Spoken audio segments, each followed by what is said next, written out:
The proceeding will start shortly.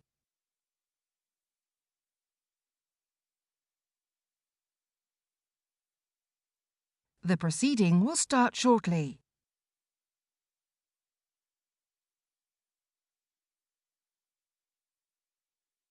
The proceeding will start shortly.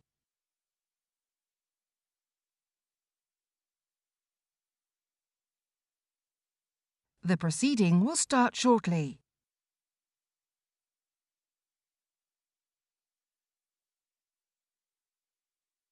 The proceeding will start shortly.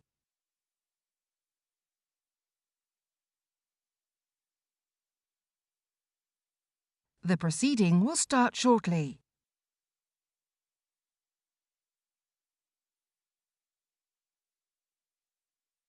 The proceeding will start shortly.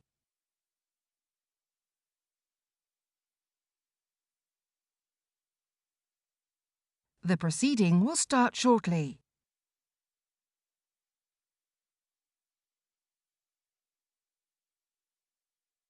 The proceeding will start shortly.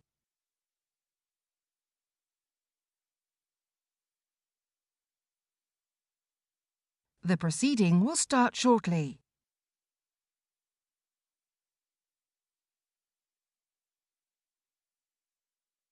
The proceeding will start shortly.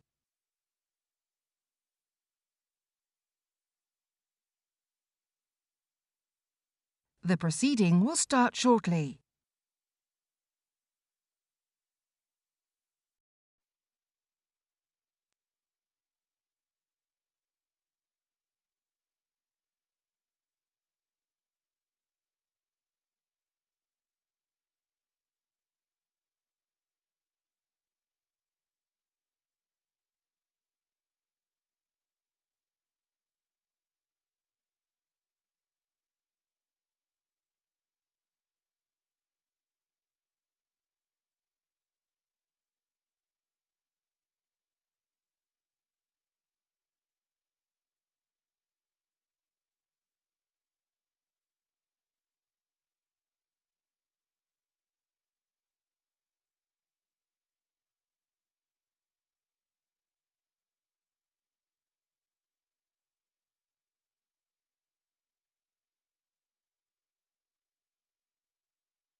Order, order. This is a public evidence session of the House of Commons Committee of Privileges. The Privileges Committee's purpose in this inquiry is to decide whether or not Mr. Johnson misled the House of Commons, whether or not he committed a contempt of the House, and whether or not this was in any way intentional or reckless. This is what the House of Commons has required us to do by referring this matter to us in the motion which was carried without a vote against in April last year.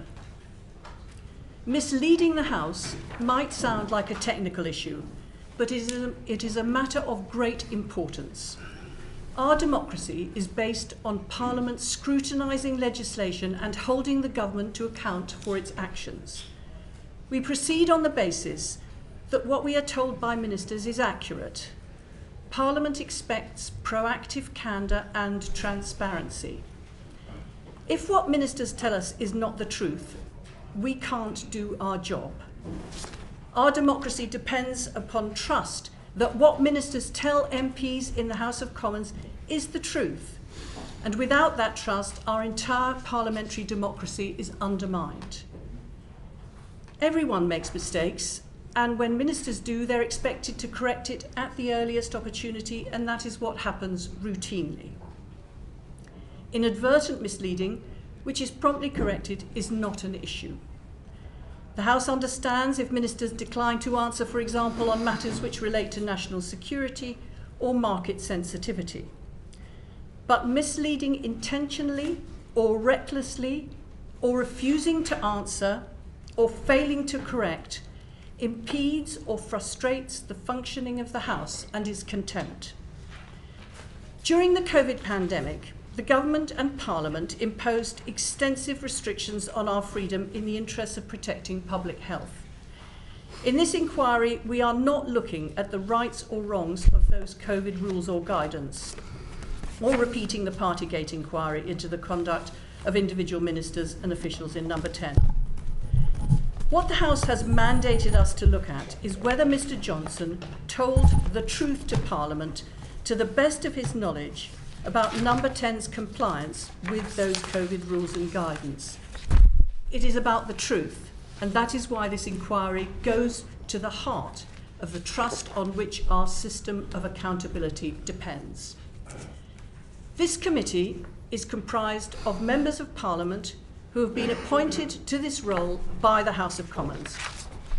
The political balance on this committee reflects the political balance in the House, which is why the committee comprises 4 Conservatives and 3 opposition MPs, including 2 from Labour and 1 from the SNP. Having said that, we leave our party interests at the door of the committee room and conduct our work in the interests of the House. That is what we're doing in this inquiry and what we will continue to do. We are examining what Mr. Johnson said to the House about gatherings in number 10, whether what he said to the House was correct or not, whether, and if so, how quickly and comprehensively any misleading statement was corrected. If a statement was misleading, we will then consider whether that was a genuine error or if it was reckless or intentional, and whether the record was corrected in good time.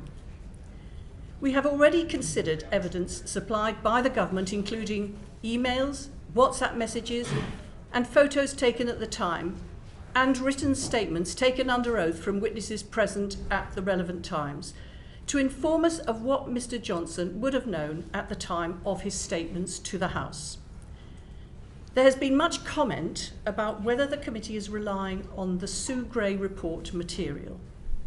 We are not relying on any such material, and nor will we. Last November, we decided to collect direct, first-hand evidence from all the witnesses under oath, and this has all been disclosed to Mr. Johnson. Sue Gray is not a witness.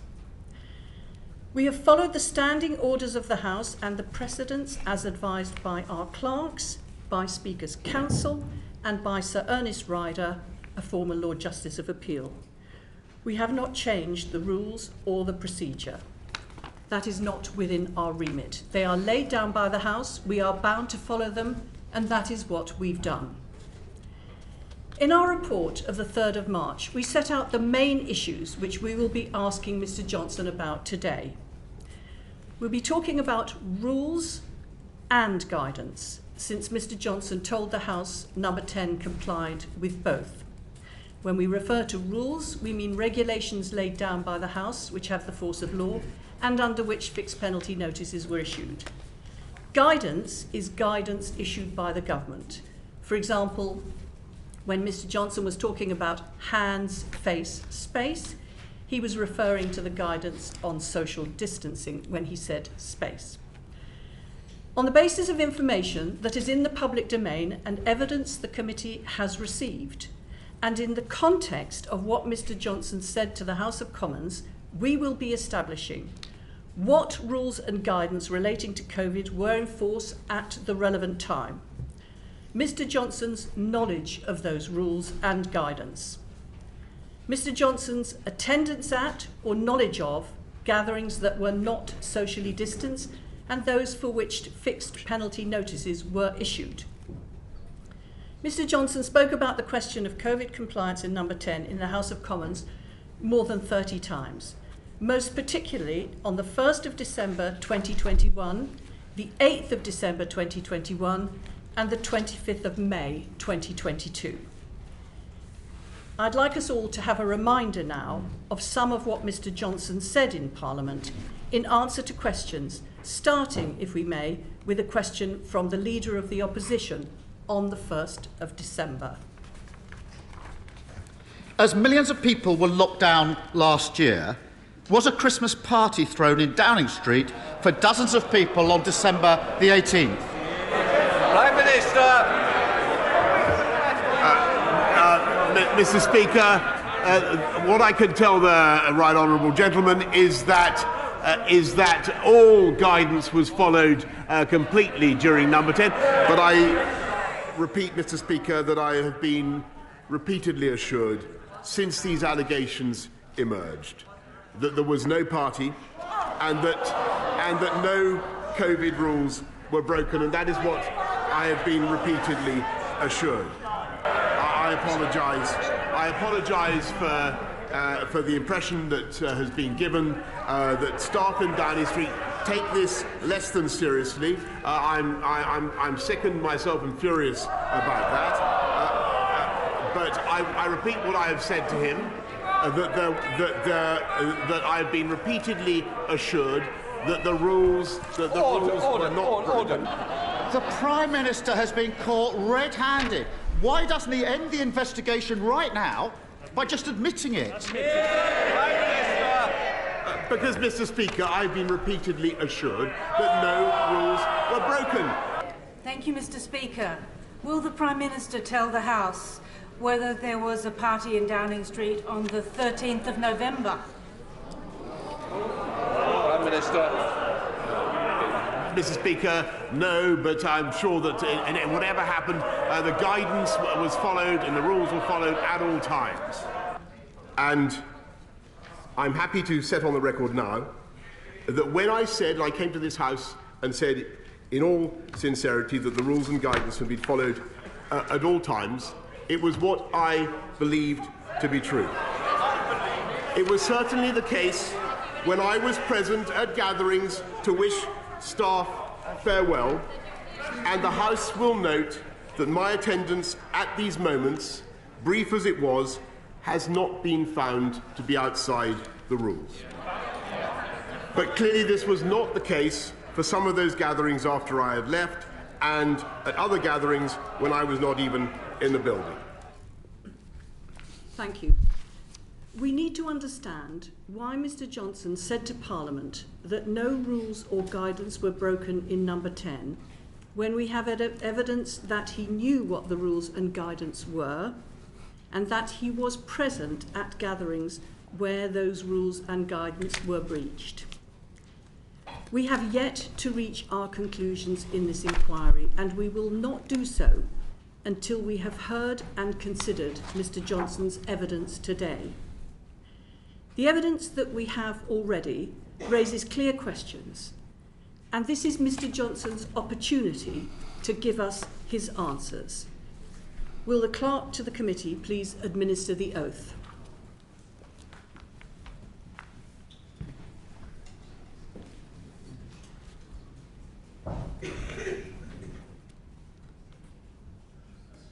Take the Bible and read out the terms of the oath. Yes, I swear by Almighty God that the evidence I shall give for this committee shall be the truth, the whole truth, and nothing but the truth. So help me God. Thank you very much. Mr. Johnson, you provided the committee with a written submission which the committee has published. Do you confirm that the contents of that statement are true? I do. Thank you. Mr. Johnson, please make your opening statement. Thank you. Chair, if I can, before I begin, I'm conscious that we're all expected to vote in a few minutes, I think at 2:21. I hope you don't mind if I resume. I mean, it will break up what I'm about to say. Well, we're a parliamentary committee and Parliament is continuing. If there is a vote called, which we do expect, I will suspend the sitting to enable members to vote and we can pick up from where we left off. But thanks for reminding everybody that that's what's going to be happening. Thank you, Chair. Well, as you've just said, there were a number of days over a period of 20 months when gatherings took place in Downing Street that went past the point where they could be said to be necessary for work purposes. That was wrong. I bitterly regret it. I understand public anger and I continue to apologise for what happened on my watch, and I take full responsibility. But as you've just said, Chair, the purpose of this inquiry is not to reopen so-called Partygate. It is to discover whether or not I lied to Parliament, wittingly misled colleagues and the country about what I knew and believed about those gatherings when I said that the rules and the guidance had been followed at number 10. I'm here to say to you, hand on heart, that I did not lie to the House. When those statements were made, they were made in good faith and on the basis of what I honestly knew and believed at the time. When this inquiry was set up, I was completely confident that you would find nothing to show I knew or believed anything else, as indeed you have not. I was confident, not because there's been some kind of cover-up. I was confident because I knew that is what I believed, and that is why I said it. To understand why I believed it, you have to go back to a time before the Sue Gray report, before the police investigation, back to a time where, as the evidence before the committee shows, there was a near universal belief at number 10 that the rules and guidance were being complied with. That is the general belief that has been uncovered by your evidence. And it was that belief that governed what I said in the House. And as soon as it was clear that I was wrong, and as soon as the Sue Gray investigation and the Metropolitan Police investigation had concluded, I came to the House of Commons and I corrected the record as I promised I would. I clearly could not have anticipated the outcome by coming earlier because I genuinely did not know what the outcome would be and was deeply shocked when fines were issued, not least since I had been told on a couple of occasions at least by Sue Gray that she did not think the threshold of criminality had been reached. I believe that the committee's work helps to explain why I was so shocked. You've been investigating this for more than 10 months, and I thank you for what you have done. You have had access to a vast body of evidence. You have collected and reviewed hundreds of pages of transcripts of Sue Gray's interviews, and you have analysed many thousands of contemporary emails and WhatsApp messages and other material.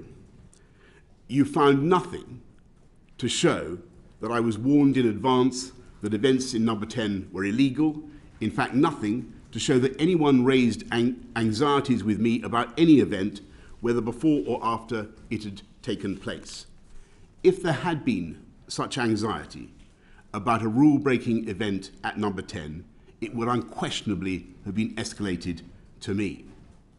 We all knew how vital it was to maintain public confidence in the fight against COVID, that we should do what we were asking the public to do. There's only one exception, of course, and that's the testimony of Dominic Cummings, which is unsupported by any documentary evidence and which plainly cannot be relied upon. He has every motive to lie. Not only has the committee found nothing incriminating, it has gathered a huge amount of evidence which demonstrates very clearly that those working in Number 10 shared my belief that the rules and the guidance were being followed, and that I received assurances that there was no rule breaking at Number 10. The best and fairest course now would be for the committee to publish all the evidence it has assembled so that Parliament and public can judge for themselves. Despite my repeated requests, the committee has refused to do this. As investigator, prosecutor, judge and jury, it has elected only to publish the evidence which it considers incriminating and not the evidence which I rely on and which answers the charges. And despite assurances that we would be permitted to add material that we rely on into the core bundle published today, late last night we were told that the committee was not willing to publish a large number of extracts which I rely upon in my defence. That is manifestly unfair.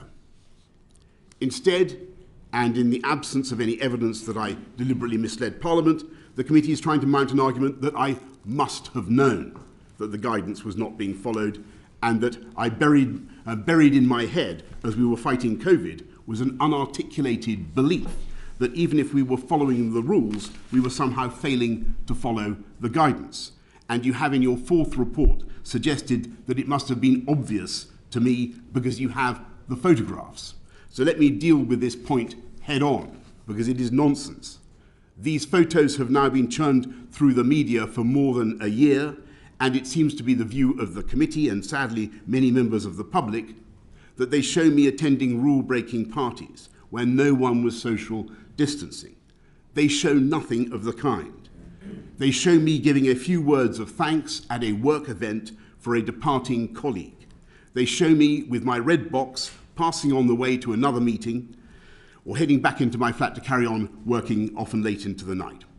They show a few people standing together as permitted by the guidance where full social distancing is not possible and where mitigating measures are taken. They show events which I was never fined for attending. I know the public will have had the impression that these were covert photos with their sinister pixelations that have been obtained by the media. The vast majority were in fact taken by the official Number 10 photographer. To say that we would have held illicit events in Number 10 while allowing these events to be immortalised by an official photographer is staggeringly implausible. There are a couple of photos where the event is captured on Zoom as well as by the official photographer, which only reinforces the point. If we had an event that we believed was illicit or unauthorised, why would we have it on Zoom when you never quite know who is on the other side? Most important of all, if it was obvious to me that these events were contrary to the guidance and the rules, then it must have been equally obvious to dozens of others, including the most senior officials in the country, all of them, like me, responsible for drawing up the rules. And it must have been obvious to others in the building, including the current Prime Minister. Order, order. We will now suspend the sitting whilst the House of Commons votes, and we will reconvene in 15 minutes. Thank you.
Order, order. We will now resume this evidence session. Mr Johnson, would you like to resume your opening statement? Yes, thank you very much, Chair. And the committee will remember I just made the point about the photographs, and I'd asked why on earth we would have held illicit or unauthorised gatherings in the presence of an official photographer. Then I went on to say, most important of all, if it was obvious to me that these events were contrary to the guidance and the rules, then it must have been equally obvious to dozens of others, including the most senior officials in the country, all of them, most of them like me, responsible for drawing up the rules, and it must have been obvious to others in the building, including the current Prime Minister. On the contrary, the overwhelming evidence which you have assembled is that these individuals believed that the rules and the guidance were being complied with. And what is so telling is the number of officials who say the same thing, and the total silence of the written or electronic record about concerns that anyone wanted to raise with me. It would be one thing if the committee had come here today and said, look, here are the emails or here are the WhatsApps that show that you were warned about rule breaking before you made your statements to the House. You haven't got any such evidence because that never happened. But if you now say instead that it must have been obvious that we were going against the rules and the guidance, then let's be clear about what you are saying. You're not only accusing me of lying, you're accusing all those civil servants, advisors, MPs, of lying about what they believed at the time to be going on. And as far as I know, you're not giving any of them the chance to explain themselves with their own oral evidence. I don't think you seriously mean to accuse those individuals of lying, and I don't think you can seriously mean to accuse me of lying. Now, everyone knows that there are some features of this proceeding that are extremely peculiar. I have the utmost respect for you, the Chair, but you've said some things about this matter before reading the evidence, which are plainly and wrongly prejudicial or prejudge the very issue on which you are adjudicating. I'm going to put your earlier remarks down to the general cut and thrust of politics and trust in what you have stressed at the outset, the impartiality that the committee insists upon and insists upon in your report. The committee is in fact supposed to be inquiring strictly into what I said about rule breaking rather than non-statutory guidance, so much of this interrogation is theoretically irrelevant, but I'm going to take that in my stride because I agree with what you said at the outset. It is your job, in which I want to help you to understand why I said what I said to Parliament and whether I deliberately set out to deceive. And I emphatically did not. Your first concern is that I may have knowingly or recklessly deceived Parliament on the 1st and 8th December when I said that the rules had not been broken and the guidance had been followed completely in number 10. When I said those words, I was not trying to cover up or conceal anything. I said what I said in good faith, based on what I honestly knew and reasonably believed at the time. That belief, what was in my head, was based on my understanding of the rules and the guidance. That did not mean that I believed that social distancing was complied with perfectly. That is because I and others in the building did not believe it was necessary or possible to have a 2 metre or 1 metre after June the 24th, 2020, electrified force field around every human being. Indeed, that is emphatically not what the guidance prescribes. It specifically says that social distancing should be maintained where possible, having regard to the work environment, and it is clear that in number 10 we had real difficulties in both working efficiently and at speed and in maintaining perfect social distancing. It's a cramped, narrow 18th century townhouse. We had no choice but to meet day in, day out, 7 days a week in an unrelenting battle against COVID. I had to call many meetings on the spot and to call make a great many high-speed decisions. Yes, we certainly did have social distancing.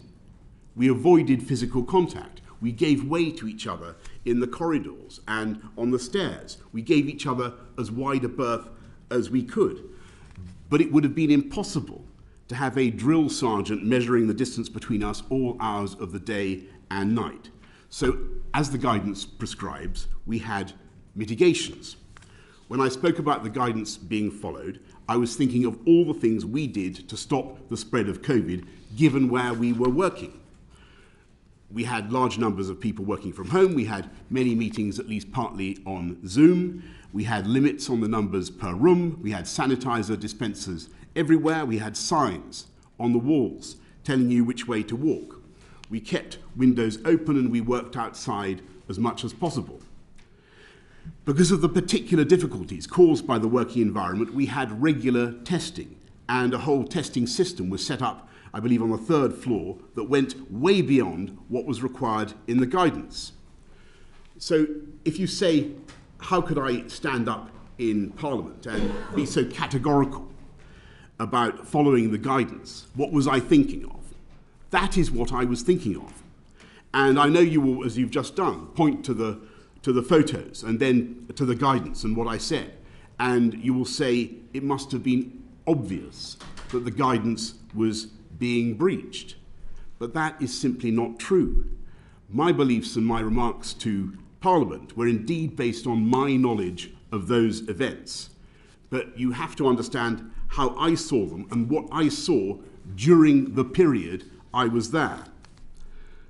The vast majority of the events relied upon by the committee are events I attended for 10 or 15 minutes, perhaps a maximum of 25 in one case, to say farewell to a departing colleague. I know that people around the country will look at those events and think they look like the very kind of events that we or I were forbidding to everyone else. But I will believe till the day I die that it was my job to thank staff for what they had done, especially during a crisis like COVID, which kept coming back, which seemed to have no end, and when people's morale did, I'm afraid, begin to sink. But never mind what I think, the more important point is that the police agreed. They did not find that my attendance at any of these farewell gatherings was against the rules. I obviously did not know at the time that any of these events later escalated beyond what was lawful after I left. There is, of course, one event for which I and the current Prime Minister received fixed penalty notices. But it never occurred to me, or I think the current Prime Minister at the time, that the event was not in compliance with the rules and the guidance. At about 2:22 p.m. on the 19th of June 2020, I went into the cabinet room where I worked after getting back from a long external visit. I stood at my desk briefly before another COVID meeting began and had a kind of salad. A number of officials came in to wish me a happy birthday. No one sang. The famous Union Jack cake remained in its Tupperware box, unnoticed by me, and was later discovered and eaten by my private secretaries. We talked, as you would expect, about COVID and what we were doing to beat the pandemic.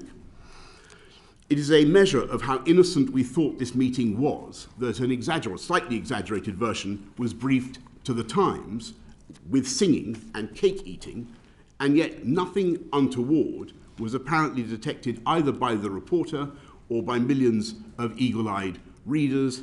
So when I spoke to the Commons, it did not for 1 second on the 1st or the 8th of December, or at any time, it did not 1 second occur to me that this event, the one event for which I was fined, would later be found to be somehow against the rules. And the same goes for all the events I attended. My belief was that we were following the rules and the guidance to the best of our ability, given the circumstances, and that was what the guidance required.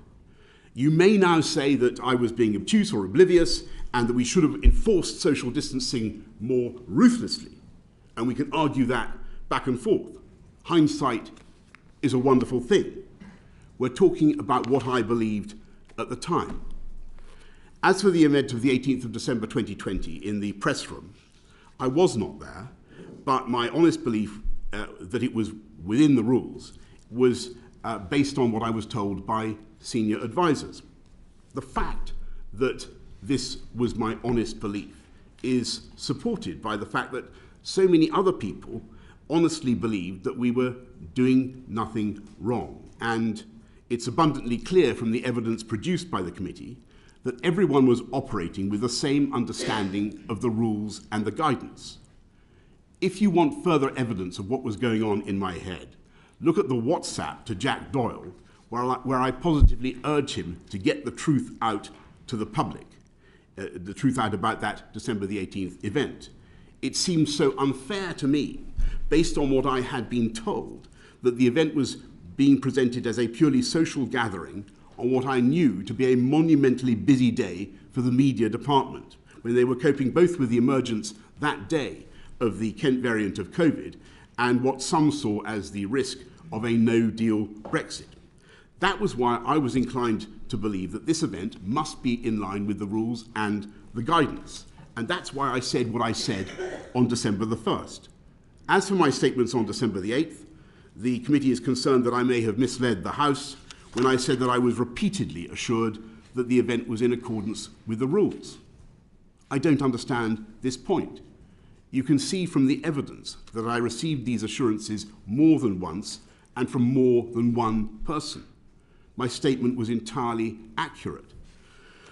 The committee criticises the fact that I had not received assurances in relation to the guidance, but I never said that I had. I said what I said about the guidance based on my own experience and belief. The committee is critical of the fact that I did not receive assurances in respect of any event other than the December the 18th event, but I never said that I had. The committee seems at times to be saying in your fourth report that I should not be relying on the advice of political advisors or even officials. This is ridiculous. I was the Prime Minister of the UK. I was trying to run the country during a pandemic. On the evening in question, 30th of November 2021, I was dealing with the emergence of the Omicron variant and the growing clamour for restrictions on another Christmas. I could not drop what I was doing, get up and go and institute a personal investigation into what sounded like a Daily Mirror try-on about an event that was now almost a year old. I had to rely on, and was fully entitled to rely on, what I was told by my senior trusted advisors. Government would be paralysed if ministers were not able to do so. Finally, the committee criticises the manner in which I corrected the record. I corrected the record on the day of Sue Gray's final report and 6 days after the completion of the police investigation. If the committee's view is that I should have come to the House and provided an inevitably incomplete account while a government or a police investigation was going on, including into events I hadn't even attended, I fundamentally disagree. At all times, I was entirely transparent with the House. I made it clear that I did not intend to comment on any of the factual matters until the investigation had been concluded. I kept the House regularly updated, and as soon as the investigations were complete, I provided a full correction of my honest but inadvertently misleading statements. I apologise. I apologise for inadvertently misleading this House, but to say that I did it recklessly or deliberately is completely untrue, as the evidence shows. Whatever we got wrong, I believe that officials in Number 10 and the Cabinet Office, and indeed all Whitehall departments, should be immensely proud of their efforts to protect this country from a loathsome disease. When I point out to this committee that this disease almost killed me, it's only to stress how seriously I took the measures we needed to stop it spreading, as I believe everyone did in Number 10, in Downing Street.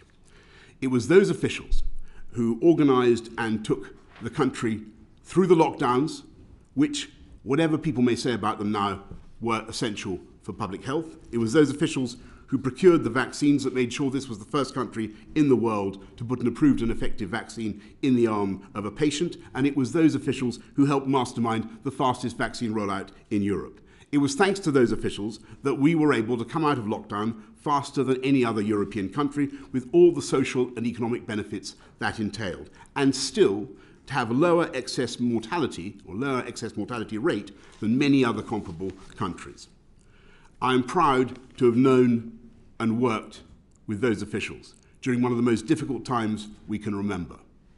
I am proud to have given them leadership, and that is what I believe I was doing at every one of the events in question.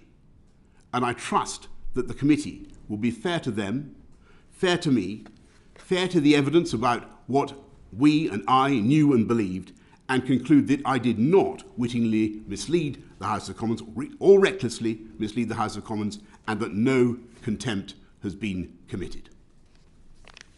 Thank you, Mr. Johnson. Before I turn to our questions, there's one issue that you raised, which your lawyers wrote to me about on Monday, and which I've replied to you this morning about. You raised the issue of the importance of the committee being fair to officials, and we would very much agree with you about that. And that is why we're not content with putting into evidence interview notes that officials gave to Sue Gray until such time as those officials had a chance to check those interview notes and to agree whether they're accurate, and then they can be supported by a statement of truth, which is like an oath, and then they can be put into evidence to us. If you would like to identify some officials and some aspects of the Sue Gray interview notes that you would like to then get under statements of truth and submit to this inquiry, the inquiry doesn't finish with this oral evidence session. You are perfectly at liberty to do that, and I would invite you to do that, and we can consider it. Thank you. I will do that. There are about 16 points that we wish to elucidate, and it would be helpful to do that. Okay, thank you. And we're putting now in the public domain your lawyer's letter to me and also my reply to you this morning so that people can be clear about that. We'll now begin our questions, starting with those which cover the 6 gatherings that the committee thinks are the most relevant to our inquiry. When asked in the House of Commons about gatherings in number 10 from December 2021 onwards, you told the House that COVID rules and guidance were followed completely and at all times. Following the publication in May 2022 of the report which you'd commissioned into gatherings on government premises, you continued to maintain that it was certainly the case that the rules and guidance were followed at gatherings you had attended to wish farewell to staff who were leaving number 10. We will put to you what the COVID rules and guidance were on those 6 dates, what you knew about the gatherings that took place on each of those dates and their compliance with the rules and guidance then in force. We'll start by looking at 2 leaving gatherings that you attended in November 2020. We'll primarily be focusing on these gatherings' compliance with the COVID workplace guidance in place at the time. These gatherings took place during a national lockdown in England. The legal rules in force to prevent the spread of COVID included restrictions on indoor gatherings of 2 or more people. The workplace guidance in force at that time stated that there should be social distancing of 2 meters in the workplace wherever possible, and that only absolutely necessary participants should physically attend meetings. I will now invite Sir Bernard Jenkin to ask the first question. Sir Bernard. Thank you, Chair. So as the Chair described, we will first consider what knowledge you had of the rules and guidance in place at the time of each of the events you attended or of which you had knowledge, by reminding ourselves of what you were telling the country about the rules and guidance, and then we will ask about those gatherings. Now, you were aware of the importance of following the guidance the government had issued to keep workplaces safe. Indeed, you previously told the House of Commons on the 2nd of September 2020, and I quote, "It's very important that we get people back into the workplace in a COVID-secure way," unquote. And then on the 9th of November 2020, less than a week before the first of the gatherings that I will ask you about, you said at a COVID press conference, and I quote, "Neither mass testing nor progress on vaccines are at the present time a substitute for the national restrictions, for social distancing and all the rest. So it is all the more important to follow the rules," unquote. And at the press conferences over this period, you regularly repeated the phrase, hands, face, space, while standing at podiums bearing this phrase. So there can be no doubt that you understood what the guidance and rules meant and were intended to achieve. Yes or no? Yes. Thank you.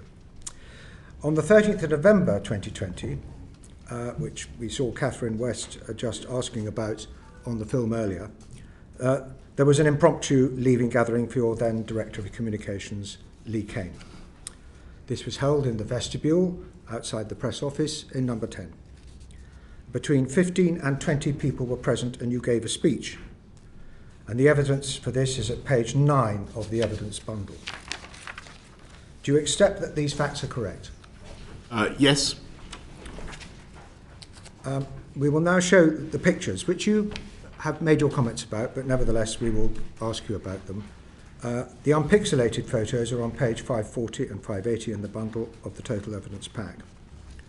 The pictures show you with at least 6 to 8 other people standing in close proximity. I want to ask first about this gathering's compliance with the guidance. You told the House of Commons as recently as the 25th of May 2022, which was the day of the publication of the Sucre report, that it was, and I quote, certainly the case, strong words, that guidance had been followed at gatherings you attended to wish staff farewell, at least while you were there. At least while you were there. But the photographs show a lack of social distancing of 2 metres, which was required by the workplace guidance at the time. It was 1 metre we could So do you accept that you were present at this gathering and that people were not socially distanced while you were there? Thank you very much, Sir Bernard. I don't accept that people were not making an effort to distance themselves socially from each other, and that happened the whole time in number 10. Actually, I think that the guidance by November 2020 stipulated that you should maintain 1 metre social distancing where possible, with mitigation where 2 metres is not viable. And at all stages, the guidance was intended to be implemented where possible, and that is absolutely clear from the guidance. As I said in my introduction, it was always the case that we understood that the confines of number 10 were going to make it impossible the whole time to enforce total social distancing, as it were, with an electric force field around every individual. Now, this meeting happened on an impromptu basis. It had to happen. It happened because on November the 13th, 2 senior members of and people ask, why was this happening? Why was it necessary?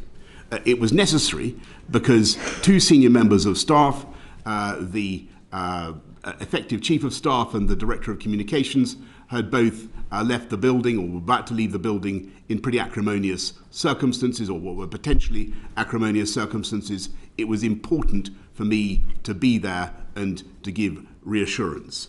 And the salient point I would venture to make is that following that gathering, no fine was issued to me. My presence there was felt by the Met to be not to be unlawful. They agreed that it was a work-related event, and I believe it was absolutely essential for work purposes. Right, well, I'm asking about the guidance at the moment. Yes, and I'm telling you that I believe the guidance so what you've got to understand, when I looked at that group, it did not for one second occur to me that we were in breach of the guidance, given the logistical difficulties we faced in number 10 and the need to have urgent meetings such as this. You said, you didn't quite answer my question to begin with, because you suggested that the picture doesn't show that people weren't making an effort to comply with the guidance. I'm just asking whether the evidence is that the guidance was being complied with, and I think by suggesting I believe that the guidance is being complied with. Right, okay, because I'll come to that, because it must have occurred to you that given that they weren't social distancing at 2 metres, that they might have been in breach of the social distancing guidance, either while you were at the gathering or indeed, as you reflected on this afterwards, as the storm broke around your head, you must have been thinking, well, I wonder whether that was really complying with the guidance. That must have occurred. So, Bernard, forgive me, but I've got to correct you on a point of a technical point. After June 24th, 2020, the guidance was changed so that the objective was to maintain social distancing at at 1 metre with mitigations where 2 metres were not viable. I'll come to that. But I think the first point is that it's fair to say that you didn't say that we did every effort to comply with the guidance of the House of Commons, and you didn't say that. No, I'm saying that we followed the guidance completely, because you can't. Okay, right. We'll come to this in a minute. Okay. But you can't expect human beings in an environment like number 10 to have, as it were, a invisible electrified fence around them. They will occasionally drift into each other's orbit. When I saw that, it did not mean to me that we had breached the guidance. It meant that we were following the guidance to the best of our ability, which was what the guidance provided for. And the guidance provides for freedoms within the practical framework of the operation or the business to decide how you're going to implement the guidance. The measures that you referred to at the outset are things that need usually to be complied with. Businesses are entitled and asked to decide what practical considerations they wish to give to implementing the guidance, and that is what we did. Can I just say, so people understand why I believed, because this is the crucial thing, if I may say so, why I believed when I stood up on December the 1st that the guidance was followed completely at all times in number 10. What picture I had in my head, and why that doesn't conflict with that picture. The answer is that I knew from my direct personal experience that we were doing a huge amount to stop the spread of COVID within the building. We had sanitizers, we had windows were kept open, we had people working outdoors wherever they could, we had Zoom meetings, we had restrictions on the number of people in rooms, we had perspex screens between desks, and above all, as I said, we had testing, regular testing, which went way beyond what the guidance prescribed, and which, in my view, helped mitigate the difficulties we had in maintaining perfect social distancing. Right. I'm bound to say that if you'd said all that at the time to the House of Commons, we probably wouldn't be sitting here. But you didn't. And the question is about what the guidance actually says. And I noticed you taking a little advice at that point on the question of the guidance. Can I just read to you, it's on page 6 of the bundle, what the guidance actually says. You must maintain social distancing in the workplace wherever possible. Where the social distancing guidelines cannot be followed in full in relation to a particular activity, the businesses should consider whether that activity be redesigned to maintain a 2 metre social distance, or 1 metre with risk mitigations where 2 metres is not viable. And the mitigating actions include using screens or barriers to separate people from each other. So where in the picture are there screens or barriers? There were screens or barriers in the, I believe, in the adjacent press room from memory. Well, this is an impromptu gathering at which I'm thanking staff, at least one member of staff, for his contribution during COVID. I believe it was an important part of my job to do that.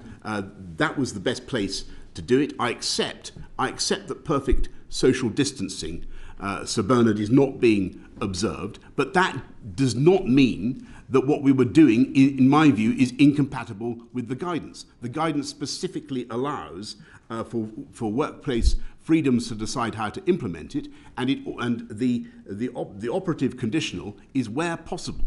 Now, do not for one moment believe that people in number 10 did not operate social distancing, because they did, and they took great effort. They made great efforts, in my view, to my memory, to stay apart from each other. But that didn't mean that they were able to stay apart from each other the whole time. That's what I'm saying. Well, that did not conflict with the guidance. Nobody is devaluing the efforts of anybody in number 10 during the COVID, including you, by the way, and the public service you gave during your period as Prime Minister during the pandemic. All we're asking is to, I'm afraid, it's our obligation. I'm trying to explain to you why I said that the guidance was followed. I'm halfway through a question. All I'm saying is that we've got to find out, establish in our minds, whether what you told the House of Commons was strictly accurate. And the guidance goes on to say, where social distancing guidelines cannot be followed in full, even through redesigning a particular activity, business should consider whether that activity needs to continue for the business to operate, and if so, take all the mitigating actions possible to reduce the risk of transmission between the staff. Now, nobody is disputing that it's the right thing for you to thank your staff. The question is whether what you said about this particular way of thanking your staff in the House of Commons was strictly accurate. And indeed may have been misleading. That's what we're asking. Well, I don't believe for a second that it was. The guidance does not say you can have a thank you party and as many people in the room as you like if you think it's very important to thank people. The guidance doesn't say that. Let's just go back over that. I believed that this event was not only reasonably necessary, but it was essential for work purposes for the reasons that I have given. I've described the constraints in which we were operating in number 10. If you wanted to have a rapid gathering to thank people, this was the place to do it. There aren't, in fact, that many people there. I accept, though the pixelation makes it difficult to work out exactly who is where. I accept that perfect social distancing got the unpixelated photographs. Is You've not got the sure, unpixelated sure, but the photographs. public can't see that. Yeah. The public can't see that. Yes, but that's Bernard, not. I accept that not everybody is perfectly socially distanced in that picture, but that did not mean to me, when I stood up in the House of Commons and said that the guidance was followed completely, I was not thinking of that event and thinking that somehow that contravened the guidance. Absolutely not. Okay. We were making a huge effort to follow the guidance. That was my memory, and that is why I said what I said. This is exactly the purpose of this session, that you can make the case that you're making. Can we move on to examine the compliance with the COVID rules at this gathering? As we heard in the clips earlier, you told the House the rules were followed at all times, so you must have thought the gathering was reasonably necessary for work purposes, as was then required by the regulations. We know that the gathering attracted fixed penalty notices. So in fact, the police have judged that it broke the rules. Why did you think it was within the rules? I thought it was essential for work purposes, or at least reasonably necessary for work purposes, because for the reason I've given, Sir Bernard, that November the 13th was a day in which two senior officials, senior advisors in government, had left their jobs in very, very difficult and challenging circumstances. And it was necessary to steady the ship. It was necessary to show that there was no rancour, that the business of the government was being carried on. That's what we had to do. That's what I had to do. I know that, but it's what you said about it to the House of Commons is what matters.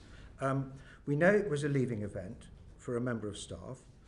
The photographs we've just seen do not seem to show any actual work being done. Why did it not occur to you that it at least might have been in breach of the regulations, not least because it was not reasonably necessary for work purposes? Did you say, did it occur to me that it might not be reasonably necessary for work purposes? Yes. No, it didn't occur to me for 1 second that it wasn't reasonably necessary for work purposes. To do it in that particular way and then say that particular thing about the way that event was actually carried on. And I really, to this day, and as I said earlier on, I struggle to see how I could have run number 10, run hundreds of officials who needed to be thanked and appreciated for their work in very trying circumstances without having brief farewell events of a kind that, at least insofar as my participation was concerned, did not fall foul of the rules. I just remind you of that key point about that event. I was not. I was there for a maximum of 20 minutes or 25 minutes, I think. I gave a short speech. Could I cut in at what this I did point? was not found to have been in Mr. breach of the Johnson, rules. could I cut in at this point? Because how long you were at the gathering is not a question No, I understand that, that. I understand that, Sir Chair. Bernard is asking you. And while I'm interjecting, you raised the question of imperfect social distancing. Social distancing, hands, face, space, which is the spaced part, is either 2 metres at this time, or it's 1 metre with mitigations. 2 metres and Sir where Bernard, possible. 2 metres. 2 metres where possible. 2 metres or 1 metre with mitigations, which is screens. It doesn't say 1 metre where possible. It doesn't say that. The objective of social distancing is to maintain social distancing wherever possible. That's what it says. So what is the notion of a less than perfect, an imperfect social distancing? Because you were telling the country to do social distancing. Yes, but so did we in number 10. And but I'm sure, by the way, that up and down the country, in spite of people's observance of social distancing, there were times when people drifted within 1 or 2 metres of each other. That is, I'm afraid, just inevitable. And we had a particular problem in number 10 because, as I said earlier on, we had to call meetings at great speed. We had large numbers of staff that had to come into the building because we needed to get a variety of opinions, even though we had loads and loads of people also on Zoom.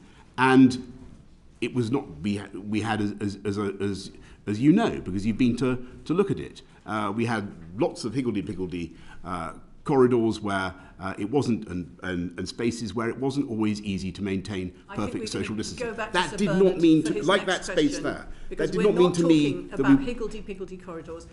If you could just refer yourself to Sir Bernard's next question, which is about an event. There were lots of people leading critical organisations around the country, and a leaving do for everyone else around the country was not acceptable under the guidelines, all the rules. So why was it acceptable and necessary for work purposes in number 10? Thank you, Sir Bernard. Well, I want to repeat what I said at the beginning. I understand that people looking at that photograph will think that it looks like a social event. It was not a social event. If anybody thinks that I was partying during lockdown, they're completely wrong. That was not a party. I was there to. I haven't said it was a party, Mr. Johnson. Well, you did actually earlier on. What I was doing was thanking staff, or thanking one individual in particular, for their contribution, and I believe that was my job. So if you'd been asked at a press conference with your podium saying hands, face, space, whether it was okay for organisations to hold unsocially distanced farewell gatherings in the workplace, what would you have said? I would have said that it's up to organisations, as the guidance says, to decide how and they are going to implement the guidance, amongst which is, of course, social distancing. Where they can't do social distancing perfectly, they can't maintain 2 metres or 1 metre, then they're entitled to have mitigations. And that's what the guidance says. And we did indeed have plenty of mitigations, including, and as I've said to you before, this was exceptional in number 10, we had a great deal of testing. So the answer is you would have said it was okay? No, I said the answer is that you should do what the guidance says. And the guidance says that where you put in mitigations, where you do what is possible, then and where you follow social distancing in a way that is that reflects the realities of your workspace, that will be in compliance with the guidance. That was my view, and I think that's what everybody else understood. Well, certainly that, and just can I repeat this point? This is what everybody understood, I believe, in number 10. It's for a long period of 20 months of the struggle against COVID, during which we were having, as the Prime Minister himself has said, describing the experience of walking into loads of rooms and finding lots of people there. It was simply part of working in number 10 that we were going to come into contact with a great number of people. But people did follow social distancing, and they were acutely conscious of it. I now turn to the 27th of November 2020. This was another unplanned leaving gathering for a different special advisor that again took place in the vestibule outside the press office in number 10. And we have 3 witness statements attesting to a lack of social distancing at this event. We've got, and this is on page 17 of your witness bundle, we've got Jack Doyle, who was your press secretary at the time and subsequently your director of communications, saying that there were certainly more than 20 people in attendance. And do you accept that?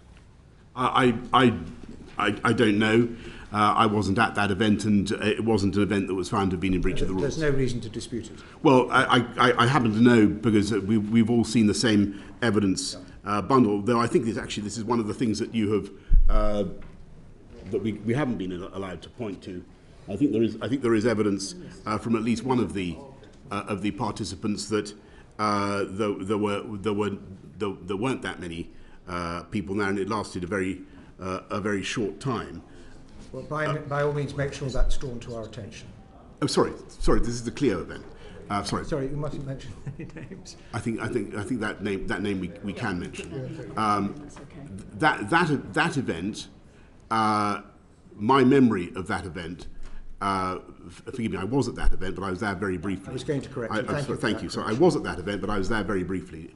No fines were issued for that event. Order. I'm afraid we have to suspend the committee again. There's a division in the Commons. We'll return in 15 minutes.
evidence session. Sir Bernard. Just on one point, you were quibbling about the meaning of the guidance, which does say wherever possible, but not in respect of less than 1 metre where mitigations are obligatory. That's not wherever possible. It doesn't say mitigations wherever possible. They are essential if you cannot do 2 metres, and we couldn't see any mitigations in the photographs. Oh. Also, Sorry, Sir Bernard, if I may. What the guidance says, as far as I can see, is it ensures workers maintain social distance guidelines of 2 metres or 1 metre with risk mitigations where 2 metre is not viable, wherever possible. That conditional wherever possible governs both 2 metres and 1 metre. Okay, well, we will address that point in our report. We will take consideration of what you're and the next. But I don't think we agree with your interpretation of the guidance. That but anyway, can I say whatever your? This is a very important point. No, I because understand. whatever your interpretation of the guidance may be, what matters, if I may respectfully say, is what I believed to have been our efforts to follow the guidance. Why I thought that they were credible and wholehearted, and what I was thinking of at the time I spoke. And ask you to allow Sir Bernard to ask his next question. Of course. Thank you very much. We were talking about the 3 witness statements about the 27th November 2020 event, which was a leaving event for another special advisor in the vestibule number 10, where there were certainly more than 20 people, and I think you accepted that. Sorry, can I come back on that? Okay, certainly. I think there's conflicting evidence on that point. And Right, if you okay. look at what Sue Gray has to say, she says 15 to 20. But we're not relying on Sue Gray's evidence, isn't that ironic? So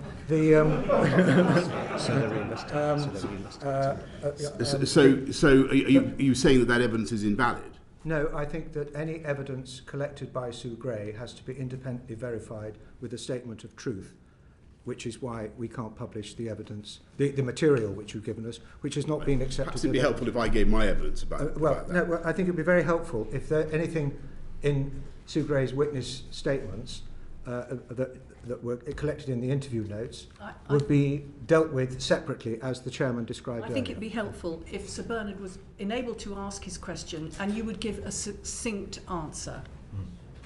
Right. So you'll see also on page 17 of your bundle that another witness stated that they couldn't get through the room to leave because people were standing 4 to 5 people deep. Is there any reason why we should disbelieve that? Well, I've seen all the testimony about this event, and there's testimony from there's the Sue Gray evidence that I've mentioned, and it seems quite incredible to me that we now can't adduce what she had to say after extensively interviewing people. She said there were 15 to 20 people she thought at that event. It's also the case that the person who was leaving on that occasion, Cleo Watson, I think we can name her, according to my understanding, she said that it was a clutch of officials and that it lasted a very short time indeed. And she said, I think that there was a speech by me that lasted 45 seconds and a speech by her that lasted 15 seconds from memory. I was certainly there very briefly indeed. And to get to your point, Sir Bernard, the quotation that you have about that event does not actually accord with my own memory. Which quotation is this? Of the 4 to 5 people deep and more than 20 people in attendance. I actually remember my memory of the event is much more in line with what Cleo Watson has to say and what Sue Gray had to say about the event. Okay. Finally, you will see on page 17 of your bundle that another witness said that you joked during the gathering that it was, and I quote, probably the most unsocially distanced gathering in the UK right now, unquote. At paragraph 63 of your evidence, your written submission, you do say that you don't remember saying that, those particular words, but are you therefore denying that you said this? I don't remember saying those words, and I think it unlikely that I would have said those words given what I've had to say to the committee just now about my memory of the event. My visual memory of the event is that it was much more as Claire Watson describes. It was a clutch of people around that table, the same table that you've just been looking at. I don't remember people being 4 or 5 deep. I don't remember saying that. Well, but what I will say... Look, I'm sorry, you're giving very long answers, and it's taking longer than we need, and Please. You're repeating yourself quite a lot. Can we just get on with the questions? Thank you very much. So you're actually not denying you said this, but you can't recall saying it. That's what I think it's unlikely that I said that. But you that also doesn't mean I state didn't say things about thank social you. distancing. You answered the question. You also state in your written submission of paragraph 63, and I quote, that you might well have made observations in speeches about social distancing, unquote. So what sort of observations? I might well have made observations about the importance of social distancing, since it was very much on our minds. Right, okay. But how right would it be to conclude that you can't be sure that you did not comment on the lack of social distancing and at this or any of the other gatherings you attended? Because otherwise, why would you have raised it? Sorry, I don't understand the question. Well, I'm just... You're not denying you might have said that what I read out. I think it's unlikely, given the number of people that I remember seeing. I think it's unlikely, given the number of people I saw. It would be quite fair to conclude that that you did comment on the lack of social distancing at events. It's quite fair. It's certainly likely that I would have drawn attention to the importance of social distancing, since that was very high in people's minds. To the importance of social distancing, if everyone was obeying social distancing, obviously, it seems likely. Because as we've just extensively discussed, there might be occasions when people gathered together at high speed and where social distancing was imperfectly observed. Well, that did not mean that I thought the guidance was not being followed, but given all that I've said earlier about observing social distancing where possible. Well, you do accept that the evidence we have under statement of truth that indicate that those who were at this gathering very clearly indicate that there was insufficient social distancing at this gathering. You do accept that? I say that some of them do, some of them don't. And we've established that you were familiar with the social distancing guidance, you were at the gatherings, there was a lack of social distancing, so it must have been, yes, obvious to you at the time, and even more obvious on reflection afterwards, as this whole thing broke around you, that it was in breach of workplace guidance relating to social distancing. No, that's not correct. What I thought was that we had done our best to implement the guidance, and in fact had thoroughly and completely implemented the guidance, but clearly when it came to things like social distancing, as the guidance explicitly provides for, it was not possible at all times to have perfect social distancing, and that you could have mitigations. But as recently as the 25th of May, you said it was certainly the case, 25th of May 2022, last year, it was certainly the case that social distancing guidance was being respected at all times. But I think you're now saying it was imperfect. Sorry, what I'm trying to... there's a confusion between social distancing and the guidance. The guidance comprises social distancing amongst other things. And what we were trying to do was follow the guidance to the best of our ability. That meant that sometimes social distancing could not be perfectly observed. There were other mitigations we put in place. The guidance also said that only necessary participants should physically attend the workplace meetings. Absolutely necessary participants. It said so usually. It said usually. When you attended these events, when you didn't even know who was attending, how were you so certain that everyone there was absolutely necessary to attend these events? Bernard, these events were, of course, not organised by me personally. I relied upon my excellent officials to make sure that we had the right people in the room. Thank you, Mr. Johnson. Mr. Chair. Okay, thank you. We'll now move on to examine 2 gatherings that took place earlier in 2020, both of which you attended, Mr. Johnson. We'll look at the gathering which took place on the 19th of June 2020. This was a gathering in the Cabinet Room to mark your birthday. We'll also look at the gathering that took place on the 20th of May 2020, which was a gathering for staff in the number 10 garden. Yeah. The legal rules enforced to prevent the spread of COVID varied between May and June 2020, but at both times the relevant rules included restrictions on gatherings of 2 or more people. The workplace guidance in force at that time stated that there should be social distancing of 2 metres in the workplace wherever possible, and that only absolutely necessary participants should physically attend meetings. I'll now invite Yvonne Fauvard to ask our questions about these gatherings, and I would ask if you could, because we've already covered quite a lot of ground, if you could answer as succinctly as possible. Of course, because I may be repeating what I need to say. Thank you. Mr. Johnson, before I ask my questions, can we again confirm your knowledge of the rules and guidance in place at the time by reminding ourselves of what you're telling the country? You told the House of Commons on the 11th of May that, and I quote, "If you must go to work and cannot work from home, you should do so provided that your workplace is COVID secure and that you observe the rules on social distancing. We are publishing further guidance on that."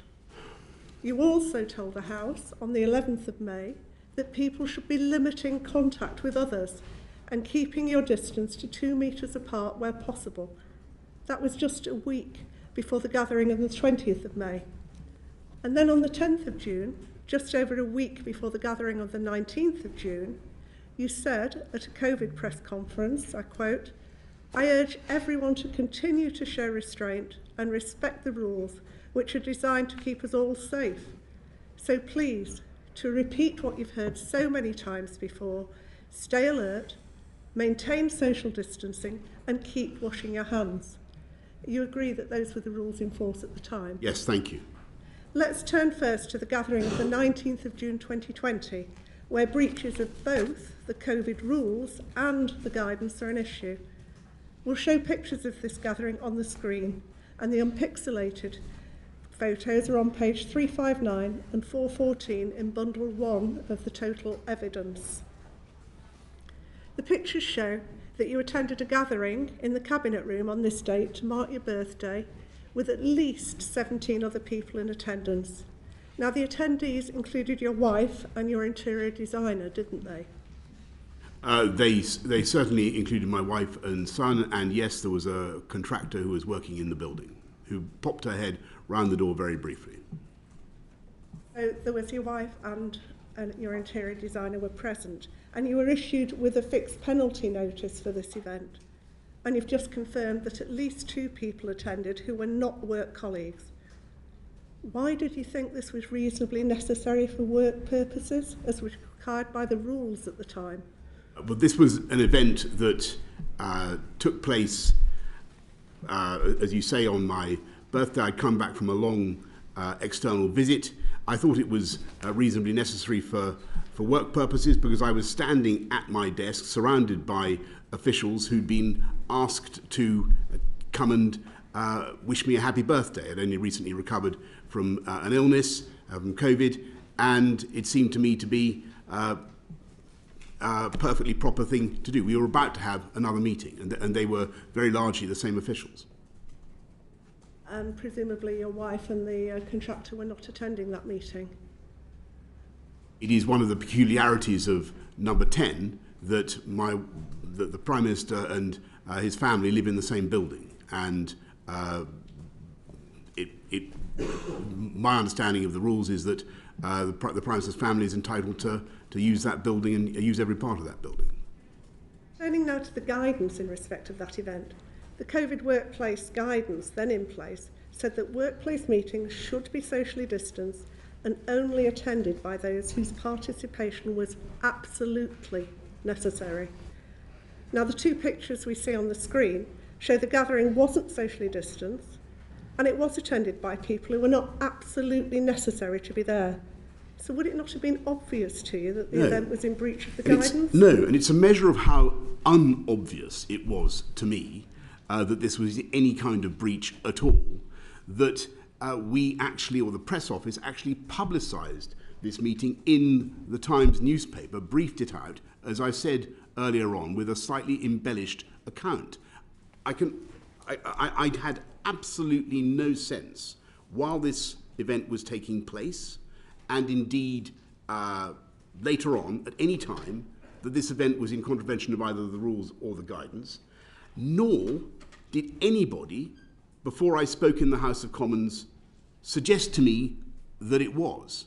And I think that the then Chancellor, who also received an FPN, would have been just as surprised as I was.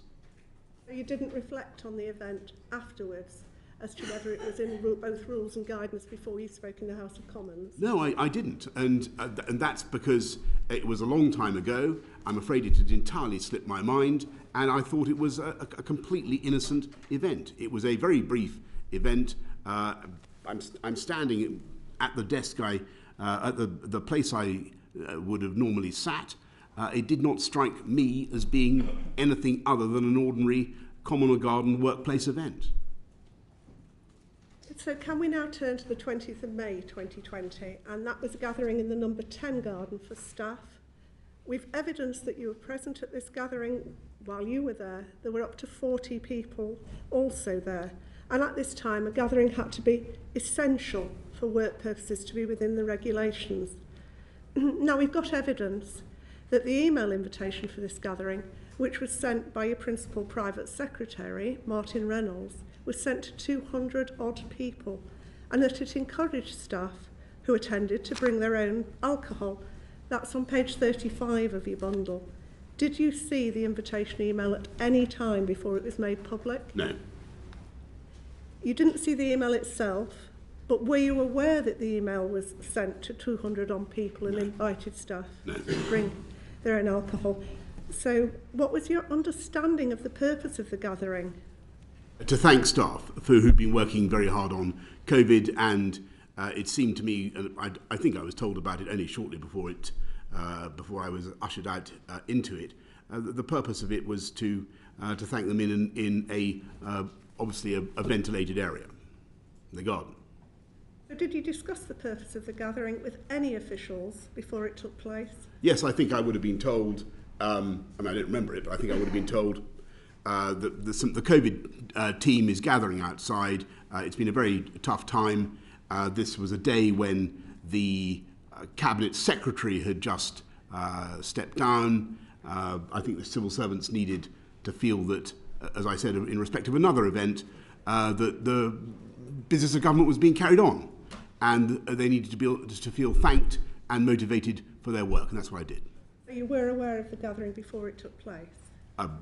Briefly, yes, but I think it was one of those things where, as I think Sue Gray may point out in her report, I don't know what value we now attach to it, but when you're Prime Minister, you move around, quite rightly, your officials give you the next thing to do, and you go and do it, and this was the next thing to do. I then went and had a telephone audience with Her Majesty. We've evidence that some officials and advisors felt the event shouldn't go ahead. On page 34 of your bundle, your then Director of Communications, Lee Kane, describes the tone of the email invitation as clearly social and in breach of COVID guidance, and says he raised concern about it with Martin Reynolds. Another official gave us evidence saying, and I quote, "I heard there were so many people who were unhappy about the party that they were not going to go, and they themselves said to another official that they thought it was madness." That evidence is on page 38 of your bundle. Were any concerns about the gathering's compliance with COVID rules or guidance raised directly with you at the time? No, and the individual that you mentioned who raised concerns, Lee, was, if you read what he says, he was concerned about the optics, not about the rules, and he himself attended the event, and certainly no concerns were raised with me. If the event had been within the rules, why was he concerned about the optics? I think I can't say. I think he was concerned about the impression that people might gain if they looked over the garden wall, if they were coming from the media room, and thought that we were doing something that other people weren't allowed to do. And I in my opening remarks, I made clear that I can see why people might have felt that way. But as I told the House when I came to report on that event, I still believe it was within the guidance and within the rules. Did Lee Kane discuss or raise concerns about the gathering with you at the time? And No. his evidence suggests he might have done.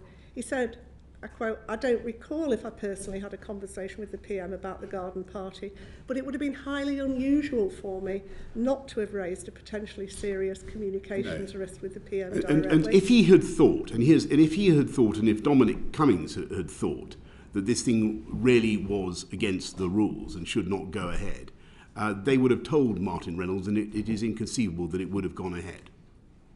Did Martin Reynolds discuss or raise any concerns about the gathering with you at the time? As it, again, his evidence suggests to us he may well have done.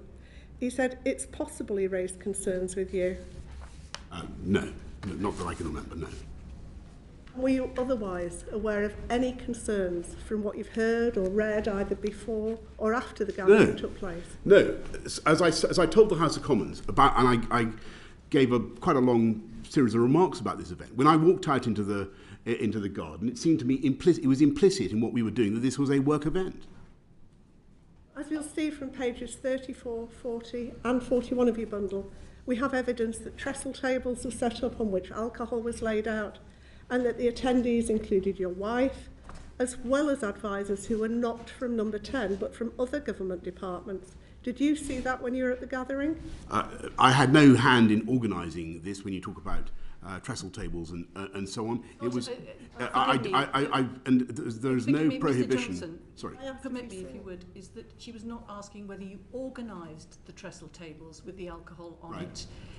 She was asking whether you saw the trestle tables with the alcohol I did see. on it. I don't remember what exactly was on the trestle tables. I remember going around and thanking staff for what they were doing during COVID. Now, it is perfectly possible that my wife was in the garden as well, but she was entitled to be there.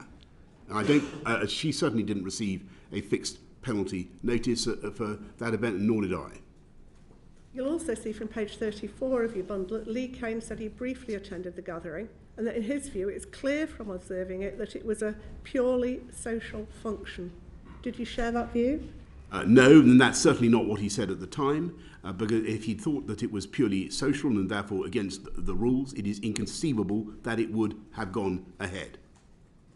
The Metropolitan Police have confirmed that fixed penalty notices were issued in relation to that gathering, so we know it breached the COVID regulations. We know that you knew what the regulations were, and we know you were in attendance. So it would have been obvious to you when you were there that the gathering was not essential for work purposes and was partially a social event, wouldn't it? No, and if I'm with great respect, Mr. Verwaag, I want to dispute the idea that it was not an essential gathering, or not a gathering that was reasonably necessary for work purposes. I don't know why the FPNs were issued, but it may be that they were issued to people who had not a good enough reason to come in from home to that gathering, or people who had come from elsewhere to that gathering. But my firm impression, I think it's certainly still the case that Martin Reynolds believes that gathering was within the rules and indeed within the guidance. Would you have advised anyone else in the country if they'd asked you at one of the press conferences at that time to have a large social gathering in the garden? It was not a large social gathering. It was a gathering intended, and I really must insist on this point. People who say that we were partying in lockdown simply do not know what they are talking about. People who say that that event was a purely social gathering are quite wrong. My purpose there was to thank staff, to motivate them in what had been a very difficult time, and what was also a very difficult day in which the Cabinet Secretary had just resigned. Did you think, Mr. Johnson, that exceptions applied in Number 10 to workplace rules and social distancing guidelines that didn't apply to the hospitals and the care homes, workplaces that were also operating under incredibly difficult and challenging circumstances? Of course not. And that's why we continued, that's why we had all the stipulations that I've discussed at great length with Sir Bernard about following the guidance. Thank you, Mr. Johnson. I'll now hand back to the Chair. Thank you. To complete this section of our questions, we'll look at two gatherings that took place at the end of 2020 and the start of 2021. The first we'll look at took place on the 14th of January 2021. That was a leaving gathering for two officials held in the pillared room of number 10. The next one we'll look at was a Christmas gathering in the vestibule on the 18th of December 2020. At the time of both gatherings, the legal rules in force to prevent the spread of COVID included restrictions on gatherings of 2 or more people, and workplace guidance stated that there should be social distancing of 2 meters in the workplace wherever possible, and that only absolutely necessary participants should physically attend meetings. I'll invite Alan Dorrans to ask you about these gatherings. Mr. Dorrans. Thank you, Chair. Good afternoon, Mr. Johnson. Mr. Johnson, before I ask my questions, can we again confirm your knowledge of the rules and guidance in place at that time by reminding ourselves of what you are telling the country? You told the House of Commons on the 2nd of September that it was very important that we get people back into the workplace in a COVID secure way. This shows you're aware of the workplace guidance and its contents. Then on the 9th of November, you said at a COVID press conference that neither mass testing nor progress on vaccines are at the present time a substitute for the national restrictions, for social distancing and all the rest, so it is all the more important that we follow the rules. In addition, at the press conference on the 30th of December, you outlined a Tier 4 restriction which were enforced in London. A fortnight later, when the 14th of January gathering took place, you said the restriction meant not meeting up with friends or family indoors unless they are in the same household or support bubble, and avoiding large gatherings of any kind.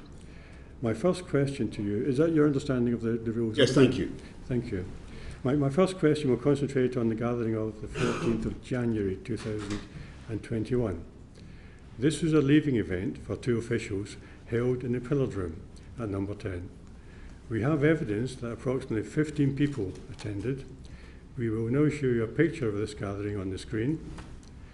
The unpixelated photo is in page 757 of bundle 2 of the total evidence. Here we see the picture on the screen, Ms. Johnson.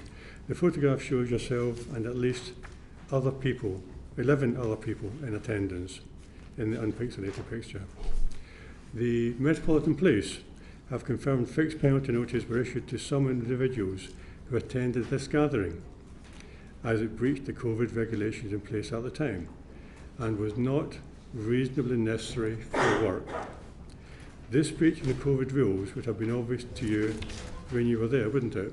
No, I must respectfully disagree with you very strongly, Mr. Dorrans.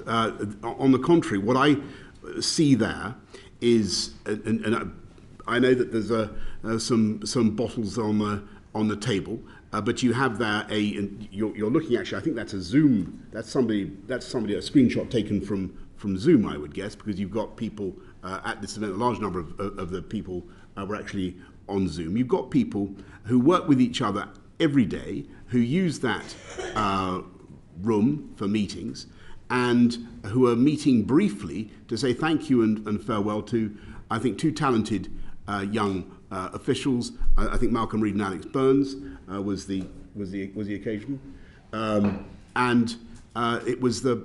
Sorry, forgive me. I shouldn't mention the names of the officials. I've said they're talented, but anyway, those two officials were leaving, and it was my job to thank them and to show that their work was appreciated. I was there very briefly. I didn't receive an FPN. There's nothing I can see, and I've got to tell you this, there's nothing I can see in that photograph that strikes me as being either against the rules or the guidance. And what I actually see, and depending on how your perspective is, what I actually see is people trying to stay reasonably far apart from each other. That's what I see. Now, I don't know what happened later on, but I can tell you that for the period I was there, it seemed to me to be wholly in accordance with the rules and the guidance, and a proper use of my time, even if it was only brief. Thank you. Would you agree with the description of the gathering we received in evidence from an official who attended and who described the gathering as not strictly an event about work? This statement is on page 47 of your evidence bundle. Well, I don't agree with that, because I think that it was essential to thank staff throughout the pandemic. There weren't very many of these occasions.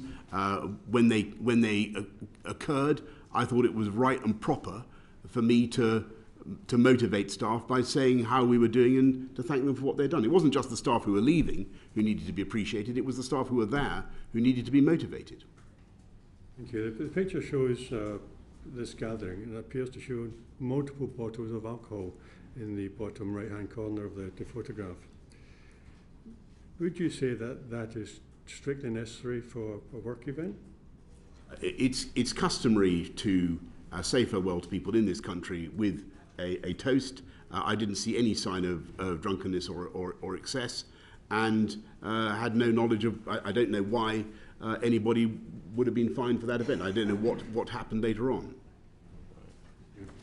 The next gathering we want to ask you about is a gathering on the 18th of December 2020, which we know was not compliant with code regulations, as some attendees received fixed penalty notices. This gathering was a pre-planned press office drinks event with cheese and wine, and was widely reported in the press. We have evidence that it was attended by between 25 and 40 people. You'll find the relevant statements on page 54 of your evidence bundle. Your official diary confirms that you were in 10 Downing Street that evening. Did you at any time join this gathering? No. 18th of December? I'm sorry? The 18th of December 2020? Yes. No, absolutely no. Okay. Your official diary on page 56 of the evidence bundle shows a gap between the hours of 1917 and 2024, and I appreciate this is difficult, but can you confirm where you were at that time? I imagine I was working, I think from memory, there was this was an evening when we were dealing not just with the emergence of the Kent variant with Delta, I think it was, but also with a great deal of anxiety about whether we were going to have a no-deal Brexit. I thought that anxiety was unfounded, of course, and we didn't. But it was a very long and very difficult evening. I think we had an extended COVID-O session, but I certainly did not attend that event and had no direct knowledge of it. Okay, thank you. The Privileges Committee conducted a visit to 10 Downing Street, as you know. We established, you can clearly see from the suppressed vestibule where this gathering was taking place, from the bottom of the stairs leading up to then what was your flat in Downing Street. Your diary says you went to your flat at 21:58. Apparently the gathering went on until after midnight. Is your evidence that you did not see or hear the noise of a gathering of about 25 to 40 people taking place in the vestibule room, when you were going to your flat? If we just perhaps explain, there is a corridor, a narrow corridor, leading to the vestibule. Before you get to it, the staircase on the left leads to your flat. Your direct line of sight would be into the vestibule, not more than a few metres away. There's a gathering taking place with between 25 and 40 people. You had clear direct line of sight of that room. Are you telling me that your evidence is that you're not aware of the noise or the event taking place? Absolutely, and what I would have, if I had looked, what I would have seen, I'm sure, was people doing a huge amount of work on a very, very busy evening. Now, I didn't look. I certainly have no memory of seeing any kind of party or illicit gathering going on in the press room on that evening. The first I heard about this thing, the first I knew about it, was when it was brought to my attention by Jack Doll, I think almost a year later.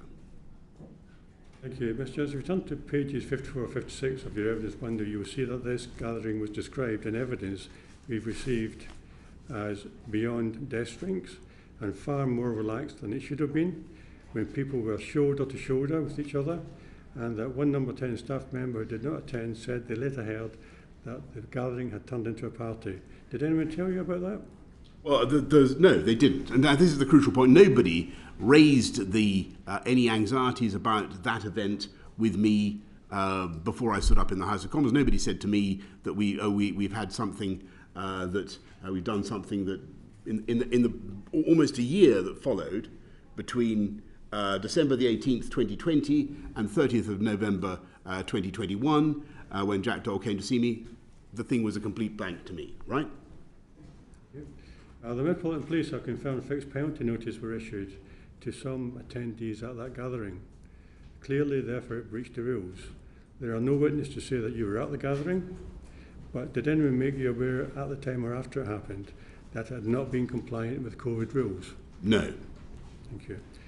Mr. Johnson, before we move on to discuss what you said in the House about gatherings in number 10, you will know that fixed penalty tickets were issued in relation to gatherings in number 10 on 2 other dates, other than those we've asked you about. These gatherings took place on the 17th of December 2020 and the 16th of April 2021. This is confirmed by the Metropolitan Police statement at the end of Operation Hillman, which you'll find a copy of on page 89 and 91 of your evidence bundle.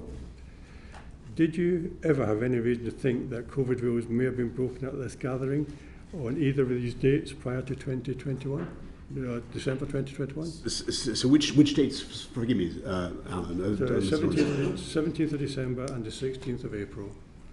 I don't remember hearing. So what I can tell the committee is none of these. I was conscious of none of these events as being in any way rule breaking or against the guidance until stories started to emerge about them, and that was after I had spoken in the Commons about them. So they weren't at all on my radar as things that I should be concerned about. Okay, thank you, Mr. Johnson. I'll hand you back to the chair. Thank you. Mr. Johnson, we've now considered the rules and guidance relating to COVID that were in force at the time of the gatherings we've discussed with you. We've considered your knowledge of the rules and guidance then in force, and we've considered your attendance at and knowledge of gatherings that were not socially distanced and for which fixed penalty notices were issued. We will now compare that with what you said to the House of Commons after media reports of these gatherings began emerging. We'll concentrate particularly on what you said to the House on the 1st of December and the 8th of December. We'll first examine your assertions that COVID rules and guidance were followed in number 10, and I'd like to invite Andy Carter to ask our questions about this. Thank you, Chair. Mr. Johnson, on the afternoon of the 30th of November, I understand the Daily Mirror contacted the press office at Downing Street saying they were planning to publish an article alleging that events had taken place in Downing Street in November and December 2020 where COVID rules had been broken. Now, the article appeared online later that day, and it was the paper's front page splash on the 1st of December. And I think you can see a copy of that on page 58 in your evidence bundle. I'm guessing you must have known that you would be asked about this at Prime Minister's Questions in the House of Commons the following day, the 1st of December. And sure enough, you were. You were asked whether a Christmas party was held in number 10 on the 18th of December. And you told the House all guidance was followed completely in number 10. Picking up on the things that you've said in your opening statement and the evidence that you've given, you knew what the guidance was, i.e. maintaining social distancing wherever possible, and ensuring mitigation was in place if that wasn't possible. And you knew there'd been gatherings where social distancing hadn't necessarily been maintained and where masks, for example, weren't being worn and screens weren't in place, because we've seen some of the photographs there. So why did you tell the House all guidance was followed completely in number 10? Thank you. So I'm not certain that there was any, just quickly, I'm not certain there was any requirement for masks indoors. Part of mitigation. I see, I'm with you. Okay. So the reason I said that all guidance was followed completely in number 10, and back to Mr. Dorrans and a lot of the questions that have been raised. Between the event that took place and when I stood up to speak, in all the cases that you mentioned, nobody came to me and said we've got a problem with this one. You need to worry about this. And I want you to, and there's no trace of that in the written evidence or in the electronic record. And that is a very extraordinary thing, given how serious that was. The reason I said what I said was because I thought, I believed then that the whole of the number 10 team were doing a huge amount to follow the guidance. And I talked to Jack Doyle about what had happened at that event. This is on the evening of the 30th of November 2021. And it's about, my diary says it was about 6 o'clock. He comes in and he says that, as you say, the Daily Mirror is going to run this story. He mentions a few other events, two of which I knew directly about and knew that there was no, as I believed at the time, I knew that there was no issue with those. The other was something, I think it was something to do with an event at CCH, a Conservative Central Office, I knew absolutely nothing about. I asked him about this December 18th event, and I asked him to describe it. And bear in mind everything I've said about that evening, which was a horrendously busy and difficult evening, and we'd had a long COVID-O to discuss what to do with the Kent variant. He told me that it was within the rules. He said that people were sitting at their desks, drinking, admittedly, but that was not banned. That was under any of the either the rules or the guidance. It was not prohibited, and it was regular, I'm afraid, for people to drink on Fridays. And I concluded that it sounded to me as though that event was within both the rules and the guidance. And that fortified me in what I stood up to say the following day. As it happens, when I said the guidance has been followed completely during number 10, which is actually what I said, I was misremembering the line that had already been put out to the media about this event, which was COVID rules were followed at all times. But you've got to understand that I didn't think that there was any real distinction from the public's point of view between the rules and the guidance, in the sense that or our observance of, let me put it this way, I didn't think that the public would make any, they would expect us to follow the guidance as much as the rules. That's why, and so even though I'd said something slightly different, I still believed it was true. Can I just, if you said something slightly different, can I ask you, why didn't you correct the record then? Because that would have been an obvious thing to do. No, okay. And I understand the point you make. There is confusion between guidance and rules, but you could have corrected the record at that point.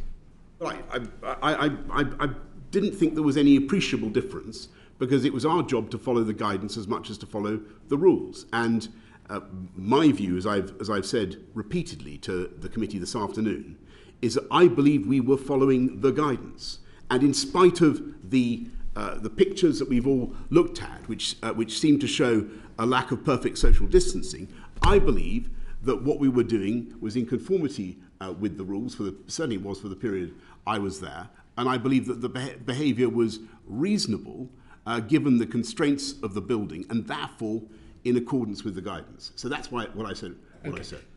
I know you didn't attend the gathering on the 18th of December. You've just been very clear about that.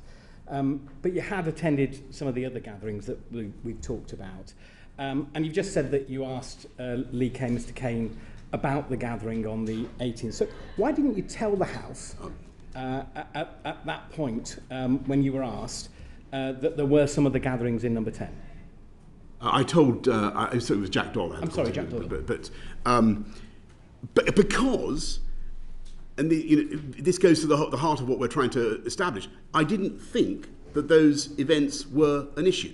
Nobody had previously raised them with me as being things that I ought to be concerned about. And they didn't, and as I've said repeatedly to you at the time, call me obtuse or oblivious, but they did not seem to me to be in conflict with the rules or the guidance as we were trying to implement it in number 10. Okay, the next Prime Minister's question was on the 8th of December, a week later.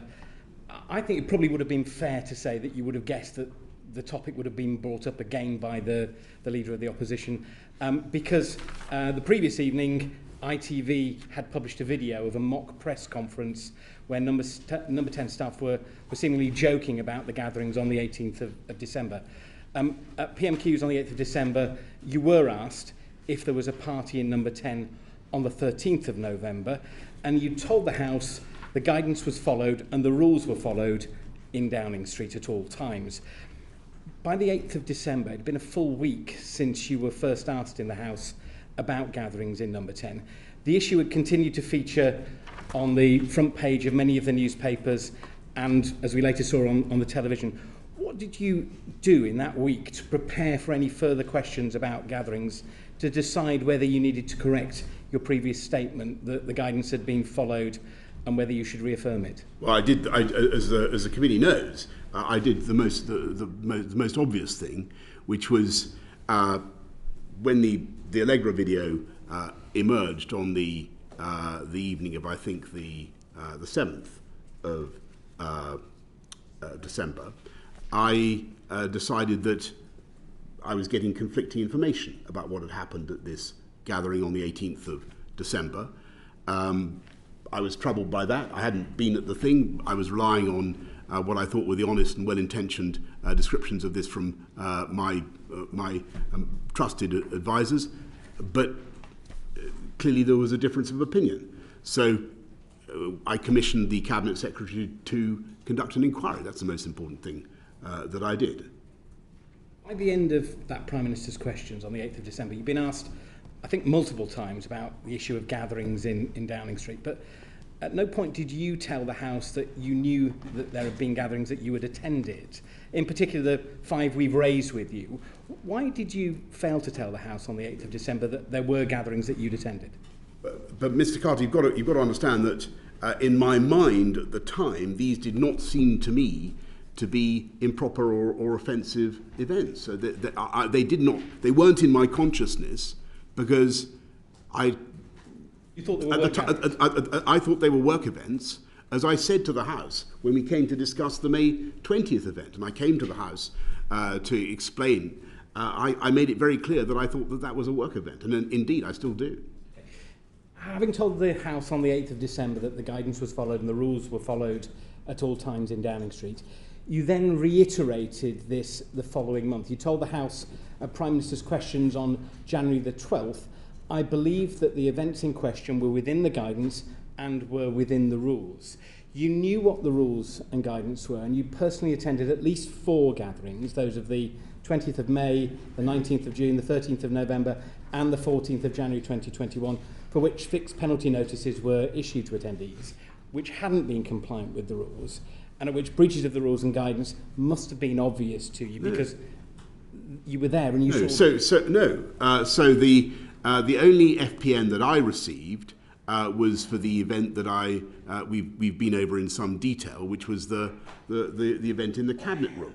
And I think that even this committee, I venture to suggest, might concede that had they been in my shoes at that event, it might not have occurred even to them that this was an event that was against either the rules or the guidance. It certainly didn't occur to me. It didn't occur to the then Chancellor of the Exchequer. It didn't occur to the Media Department. We briefed it out. That was the only event for which I received an FPN. All the other events, for the period I was there, I can only conclude were deemed by the Met to be not rule-breaking events because I wasn't issued with an FPN. Therefore, you have 2 sets of events. The one for which I received an FPN, which boggled my mind because I couldn't understand why I got it, and the others where I wasn't aware of rule breaking at the time and believed we were following the guidance. So there was nothing I could say to the House on that score. If you turn to page 61 of the evidence bundle, you can see a statement there from the then Principal Private Secretary Martin Reynolds, in which he says that he directly questioned with you whether it was realistic to argue that guidance had been followed at all times in number 10. Do you accept that you were advised not to say guidance was followed at all times in number 10, and yet you told the House that it was on the 8th of December and the 12th of January? No, so there's a couple of important points. It is absolutely true that Martin Reynolds was cautious about what I should say in the House on the 8th of December, because we'd already begun the process of the inquiry. We were looking at the December the 18th event. I had received assurances about the rules on December the 18th, but I hadn't received assurances about the guidance. What Martin was trying to get at, if you look at his what he says, it's clear. He's talking about social distancing and whether it was whether we had maintained social distancing within number 10, and whether that would be whether we had maintained perfect social distancing within number 10. And if you look at paragraph, hang on a second. Martin makes it clear that he thinks that the nature of the working environment in number 10 might make it difficult to claim that full social distancing was observed. So, forgive me, Chair. Just suspend while the bell's ringing. We don't need to vote, but sorry, Okay, continue. can I just, this is again. a very, very important point, because this goes to the heart of, I think, the confusion. And what we're in his comments to me, Martin is talking about whether or not we observed perfect social distancing. He is not saying that we did not observe the guidance. And I can prove that if you just reflect for a second on what it would mean if he had said that throughout the pandemic we were not observing the guidance. He didn't mean that. He and I were responsible for making sure that we were observing the guidance to the best of our ability. If you'd asked Simon Case or any of the senior officials, were we following put it the other way around, were you flouting the guidance in number 10? They'd have said no. We were following the guidance, but with mitigations and with social distancing where possible, as specified in the guidance. On reflection, and given that Mr. Reynolds says that you agreed to delete the reference to guidance, do you wish you'd have corrected the record at that point? No, because first of all, we'd already begun the inquiry, and I didn't know what sense the guidance had been broken. I had no evidence that anybody had broken the guidance. It wasn't clear to me what I would say to the House of Commons. Second, nobody was advising me to correct the record, and Martin and I, as I've tried to explain, we're talking about two different things. I was talking about the totality of following the guidance. He was talking about maintaining perfect social distancing. The advice that he was giving me was in relation to a statement that I was making about the December the 18th event and about the reassurances I had received. And it was true to say that I'd received reassurances about that event as far as the rules went, but it was also true to say that nobody had explicitly reassured me about the guidance, and he thought it prudent to take out the reference to the guidance. It is true, as you just said, Mr. Carter, that I then went on to, later in PMQs, to talk to Catherine West. I don't know whether I was going to come to this point, but she asked a question, and as you've said, I said that she asked a question about whether there had been a party on November the 13th. I said no, but I was sure that the rules and guidance had been observed. I said no, but whatever happened, I was sure that the rules and guidance had been observed at all times. And I said that with confidence because I knew about the events she was talking about on November the 13th and had my own personal reasons to believe that that was true. In your written statement to us, paragraph 81.2, you say you don't believe that perfect compliance with social distancing was required by the guidance. If you believe this, why did you not make it clear when you told the House that the guidance was followed at all times? Well, that's a very good question, Mr. Carter, and perhaps it would have been, perhaps it would have, as I think Sir Bernard said earlier on, perhaps if I'd elucidated more clearly what I meant and what I felt and believed about following the guidance, that would have helped. Probably final question. Paragraph 28 of your submission. You quote an excerpt from the workplace guidance which says, where the social distancing guidelines cannot be followed in full in relation to a particular activity, business should consider whether that activity needs to continue for the business to operate. And if so, take all the mitigating actions possible to reduce the risk of transmission. Are you saying you thought these gatherings were so critical to the function of government that it was permissible to hold them even if they couldn't be socially distant? The short answer is yes. I thought that it was essential to thank staff for their work. I think that even though the pictures seem to show festive events, I think that our efforts, even in those pictures, are being made to do social distancing. And what I saw and what I had in my head when I was talking to the House of Commons was a memory, a strong memory of people over a long period doing everything they could to stop the spread of disease within the building. And just so we're clear, at those events in the vestibule, the first pictures we saw, what mitigations were put in place that were required by the guidance? So I've listed some of them, but we avoided physical contact. We didn't, for instance, as the guidance says, we didn't touch each other's pens. We didn't pass stuff to each other if we could possibly avoid it. We kept. Though not every, I would not wish to say that was perfectly implemented. Presumably, people were passing drinks to each other because we've seen the picture. Of course, and I'm not. And this is guidance. This is guidance, and I'm not going to pretend that it was enforced rigidly. But that's explicitly what the guidance provides for.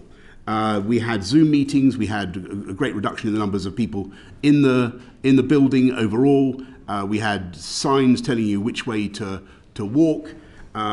We had perspex screens. I've mentioned all this before, but it really is worth going over again because Is asking you about that specific event. When you see the photographs, the December the 18th event. When you see the photographs in the vestibule, none of those mitigations seem to be evident. Yes, because so which event are you talking about, Mr. Carter? So the first photographs that we saw... Yes, okay, the November the 30th, the Lee Kane event. Yes, and that is because that was the space where people congregated fast. If I wanted to get a message out, it was the natural place to do it.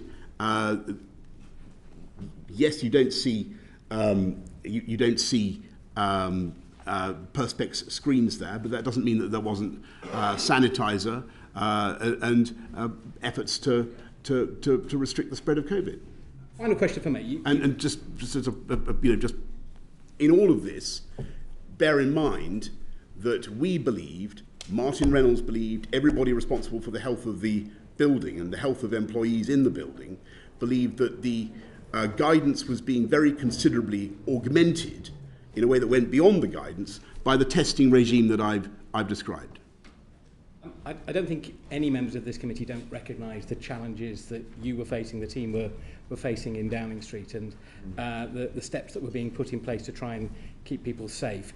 I do, though, want to just finish, if I may, with the comment that you made to the House on the 12th of January, that you believed implicitly that the gatherings of the 20th of May, which you attended, had been a work event. That was the event in the garden. I mean, it's being termed, it was termed in the press, the bring your own booze. It was a garden party. Many are suggesting that was clearly not essential for work purposes and therefore in breach of the COVID rules at the time. Why did you say that to the House? Because I implicitly believe that it was a work event. And as I said to the committee just now, I was ushered out into the garden, having been briefed shortly beforehand about what the event entailed. I met and thanked various groups of people who had been working on COVID. You see the numbers are calculated at between 10 and 30 or 40. I couldn't say exactly how many were there, but it was, I thought, an appropriate use of the garden. I felt it was an obvious work event. But what I said to Sue Gray afterwards, if we can mention Sue Gray, can we, Chair? What I said to Sue Gray was that when I looked back at that event, and this is what I said to, is why I said what I said to the House. I tried to put myself in the place of somebody, a member of the public, looking over the garden wall and seeing that, and I had to accept that even though it was, I believe, within the guidance and within the rules, I have to accept that members of the public looking at it would have thought, that looks to me like something that he's not allowing us to do. And I felt that very keenly. In retrospect, I didn't feel it at the time. Do you see what I'm trying to say? I understand that. Can I ask you one further question? I think probably all MPs that have been on days where we're very busy going from meeting to meeting rely on our advisors to guide us through where we're going. I understand what you said about that as the Prime Minister working on a busy schedule. Did you at any point question any of the events that you were going to when the advisors were taking you to them? Look, hindsight's a wonderful thing. In retrospect, I might have thought about some things, post Sue Gray, post the beginning of the coming to light of everything that did come to light. I have thought about it, but no, at the time, I thought we were working. And that is what, I promise you, that is what officials in Number 10 thought they were doing as well. Thank you very much, Mr Johnson. Can we now turn to the issue of the assurances that you mentioned to the House on numerous occasions, and I'd like to ask Alberto Costa to ask you the committee's questions on the issue of the assurances. Thank you, Chair. Good afternoon, Mr Johnson. Thank you very much for coming before this important inquiry. I'm very grateful. Could I invite the team to place up slide number 8, please? Mr Johnson, as we've just seen on the screen, on the 8th of December 2021, in your opening remarks at Prime Minister's questions, you told the House that, and I quote, "I've been repeatedly assured since these allegations emerged that there was no party and that no COVID rules were broken."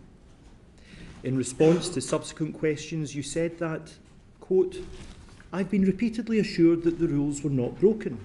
And again, quote, "I've been repeatedly assured that no rules were broken." Now, these quotes which are on screen are also at pages 64 to 65 of your evidence bundle. Thank you.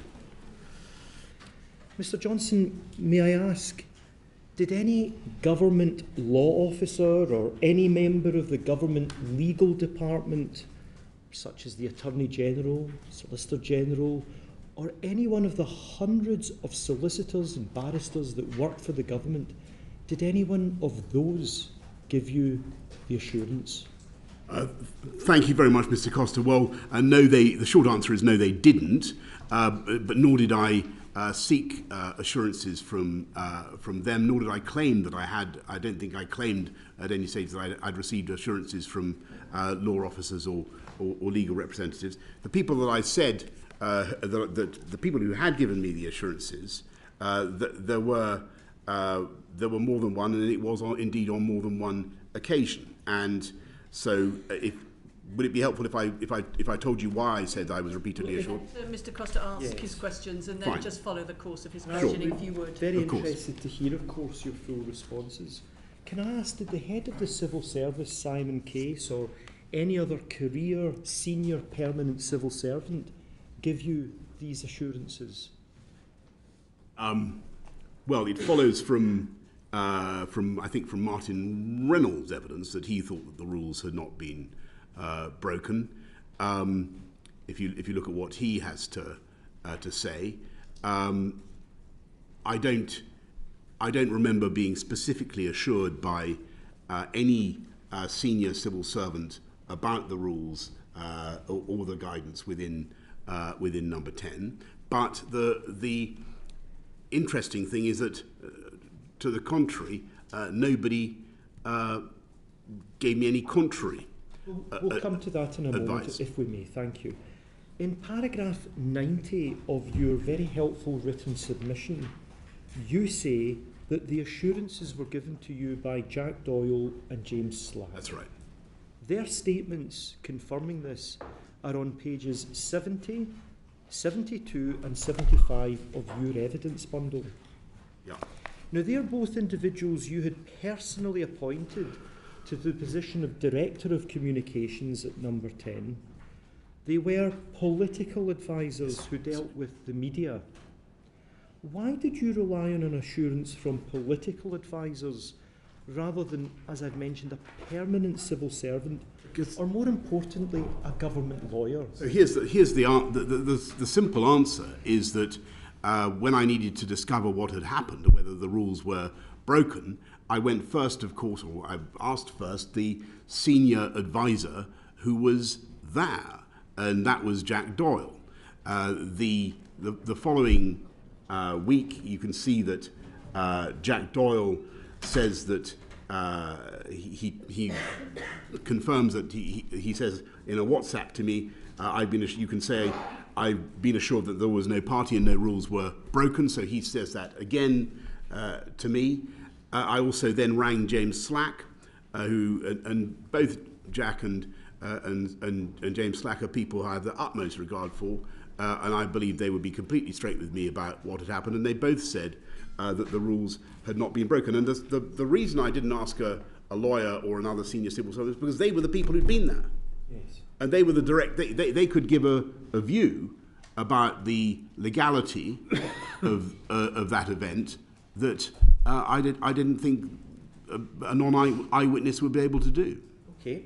Well, when you decided to rely on the assurances that you've referred to in the House, why did you not then discuss the assurance with the Cabinet Secretary Simon Case, or your Principal Private Secretary Martin Reynolds, or a government lawyer, at the point at which you'd been given the assurance by the individuals that you've questioned? Why didn't you double check it with a government lawyer? First of all, Martin Reynolds, in addition to being my Principal Private Secretary, is a lawyer, and his view of all the events, as you'll see from his evidence, is that he believes that we followed the rules at all times, and that was certainly what he said to me. You'll see evidence, Mr. Costa, from my submission that at least a couple of MP colleagues remember from the morning meeting that I asked generally, did we follow the rules, were there parties, and the view of the assembled civil servants and advisors was that no, we hadn't broken the rules, and that's what they said. The MPs that you're referring to are the ones at paragraph 90 of your written submission, where you state that the evidence given to us by Sarah Dines MP and Andrew Griffith MP saying officials gave you assurances at your daily office meetings. Those are the additional assurances that you're referring to? Yes, and it's not clear what date that Sarah and Andrew remember, but they certainly remember me receiving those assurances. And don't forget, if I could just make an important point, from the 7th from the 7th of December onwards, the inquiry is underway. So you ask why I didn't ask Simon Case. I did ask Simon Case. I asked Simon Case to conduct an inquiry.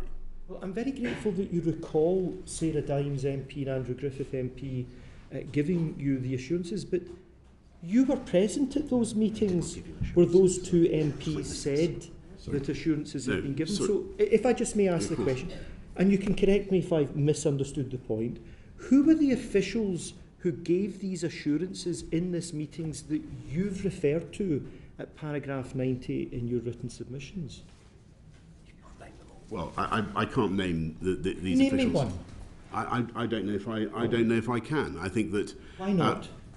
I think that most of them have indicated they don't want themselves to be. You can't remember their names, or because named. you don't want to breach their anonymity. Mr. Johnson, could you just pause and answer my question?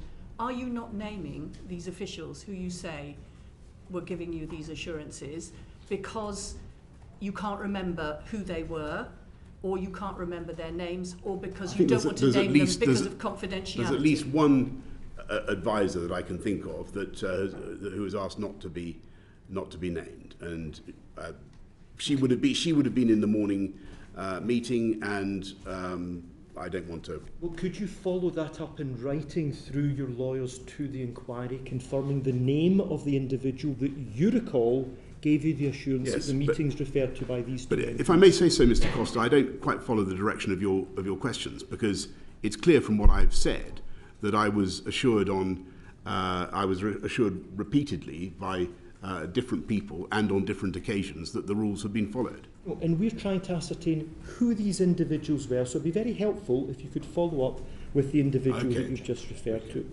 Now, could I ask the team to place slide 9 on the screens, please? Now, slide 9 refers to a comment made by Mr. Doyle, and that will also be found at page 74 of the bundle. Mr. Doyle is asked a question. Was there a discussion in this meeting, the meeting of the 8th of December 2021, whether COVID guidance was adhered to at all times? And Mr. Doyle states, quote, "I did not advise the Prime Minister to say this, no." So Mr. Doyle says he did not discuss with you whether any gatherings had been compliant with COVID guidance. Is it correct that you received no assurances that the gathering of 18th December 2020 or any other gatherings were compliant with COVID guidance? Yes, as opposed to the rules? It's correct to say that I did not, as far as I can remember. I didn't receive direct assurances about the December the 18th event, about the guidance. But until Martin Reynolds made his point to me on the morning of the 8th, nobody had said to me anything adverse about our following of the guidance. And it was my impression, from what we were doing, from my lived experience in number 10, that we were. I'd like to ascertain about assurances that you've been given. So I'm giving you the answer. So let me carry on, if I may, Mr. Johnson. Can I ask you to turn to pages 70 and 73 of your evidence bundle, and you'll see excerpts from Mr. Doyle's signed witness submission. Now, Mr. Doyle says, and I quote, "The lines that were drafted for the Mirror," that's the Daily Mirror, "became the basis of Mr. Johnson's lines to take in Prime Minister's questions on the 1st of December 2021, end quote.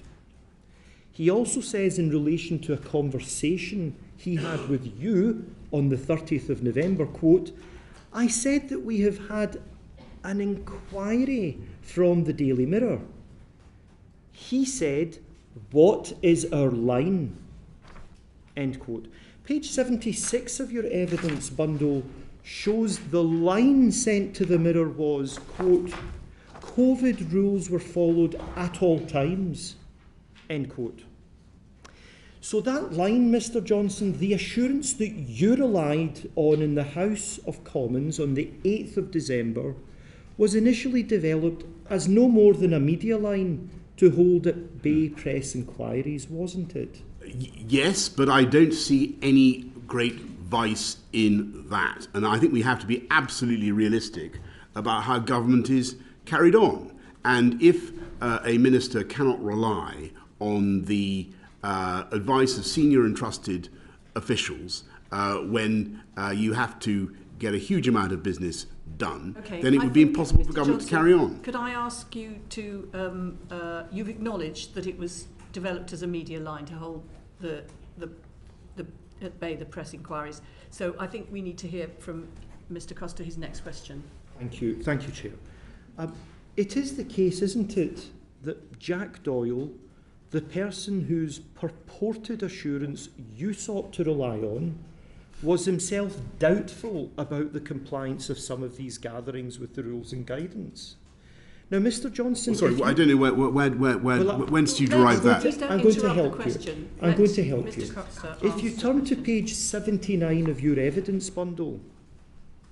Saying he said this at the time? If you turn to page 79 of your evidence bundle, you will see a selection of WhatsApp messages sent by Mr. Doyle. These messages are discussing the gathering of the 19th of June 2020 that marked your birthday. Mr. Doyle says that he was, and I quote, struggling to come up with a way, that the gathering was in the rules, and that he was, quote, not sure it would, quote, work to suggest it was reasonably necessary for work purposes. Were you aware, Mr. Johnson, that your trusted senior advisor, as you've put it, Mr. Doyle, doubted whether this gathering was within the rules? So, no is the answer to that question. I wasn't aware that he'd sent that WhatsApp. He didn't send it to me. This was, I think, on January the 25th, which is long after we've started the process which was to become the Sue Gray. I think the Sue Gray inquiry was already well underway. A couple of other quick points, if I may, on that WhatsApp. Jack was not at that event on the 19th of June 2020. He knew nothing about what had actually taken place. He was then relying on media descriptions of that event, which had subsequently emerged. And yes, he sent a message to someone else saying he needed to work out what the justification was. But just to go back to the June the 19th event, 2020, which we've been over several times, at the time I thought it was so innocent that it was actually briefed out to the Times. I appreciate that, but I'm talking about assurances you were given, so let me focus again. So how can it be that Mr. Doyle, and this is the point I think is important for the inquiry to understand, how can it be that Mr. Doyle, one of your principal advisors, your trusted advisor, the person whose assurance you relied on in the House of Commons, was himself clearly doubtful about the compliance of this gathering with the rules, but you continue to say that you were not? How can that be? He wasn't at that event. He was struggling to contend with media accounts of it long after that event and after the Sue Gray inquiry had already begun. And above all, he did not, even at that time, let alone before I stood up in the House of Commons, raise with me any concerns that he might have had about that event. Thank you. Even if he knew about it. I'm almost finished, Mr. Johnson. Why did you tell the House of Commons that you had received repeated assurances that no rules had been broken when you knew that that was not the case, because you knew what the rules were? You were at gatherings that breached the rules, and the breaches of the rules would have been obvious to you at the time. Isn't that the case? No, Let him complete the question, if you may. Some might see your reliance on the purported assurances you received as, and forgive me, as a deflection mechanism to prevent having to answer questions about your knowledge of these gatherings. Would that not be a fair assessment? No, it would be a completely ridiculous assessment. I said in the Commons on the 8th of December that I'd been repeatedly assured that there was no party and that no rules were broken. I was referring to the December the 18th event, December the 18th event of the previous year of 2020. I had the assurances that I had received about that event were from people that I had the utmost respect for and who were directly relevant to my understanding of what that event consisted of. It was entirely sensible to talk both to Jack and then Jack Doyle and then to James Slack to find out, to get their honest take about what had happened. And my impression on the 30th of November 2020 from what Jack was telling me was that it sounded like it was in accordance with the rules. It sounded like it was necessary for work purposes, but also it sounded from what he was saying that it was in accordance with the guidance. When that turned out, following the Allegra video to be in question, I commissioned Simon Case, the Cabinet Secretary, to conduct an inquiry. So by the time and if you look at that statement, I say I've been repeatedly assured that there was no party and that the rules were followed, but I have asked Simon Case to investigate. So for the purposes of the House, my statement it should be seen for the purposes of the business of the House, that statement should be seen in the context of the investigation, the inquiry that I have just launched, in which in the same PMQs I say I'm going to make sure that the findings are placed in the library of the House of Commons. Okay, well, thank you very much indeed for answering my questions this afternoon. Thank you, Mr. Johnson. Could I just put a point to you? Because I, along with my colleagues, was in the House at the time when these assurances were given. And we took them to be serious assurances. You told the House you'd received assurances. Would you not expect us to be a bit dismayed to hear that it was not from the senior civil servants, it was from political appointees, that they themselves had doubts about it, that it only covered one gathering, it didn't cover the other three, and it only covered the rules, it didn't cover the guidance. I think if you'd have said that to us in the House, and also you were there at the time, so it's a bit hard to understand. Sorry. Could you let me finish my point? You were there at the time, so it's a bit hard to understand what the nature of an assurance is when you have been there and seen it with your own eyes. I mean, if I was going at 100 miles an hour and I saw the speedometer saying 100 miles an hour, it would be a bit odd, wouldn't it, if I said, somebody assured me that I wasn't, because it's what you've seen with your own eyes. Yeah, with great so respect. do you actually think that we would be entitled to be a bit dismayed about the flimsy nature of this assurance when we took it at face value that these assurances amounted to something, and it looks from what you've told us in answer to Mr. Costa's questions that they did not amount to much at all? No, so first of all, I think, with great respect, Chair, if you're talking about the December the 18th, 2020 event, I don't know, there's some confusion. I was not there. That's one of the three. I was not there. You were there. And if you look at the statement that I made in the House of Commons, and because this was the relevant issue, because the Allegra video related to the December the 18th event, the Leader of the Opposition's questions the previous week related to the December the 18th event, I was answering about the December the 18th event, because that was the matter in question. I had received, as I said, repeated assurances by different people and at more than one occasion and more than one person that the event was in accordance with the rules. And I had that both from, as I said, Jack Doyle and James Slack. Now, the question that I think the committee is trying to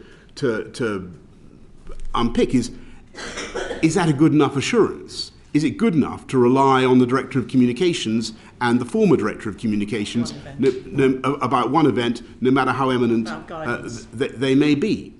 And I think the answer is yes. He himself had doubts. I think, no, sorry, forgive me. He offered, that's not correct, Chair. The Director of Communications, Jack Doyle, did not say at the time that he briefed me about the December the 18th event that he had doubts about whether the guidance was followed. He did have doubts. Can I just ask... Sorry, where's your evidence for that? It's in the WhatsApp. Sir Bernard is going to continue this question. Can I just say, he did not express those doubts to me. He did not express those doubts to me. He had doubts. The person whose assurances you were relying on only gave assurances in relation to one gathering, not the others.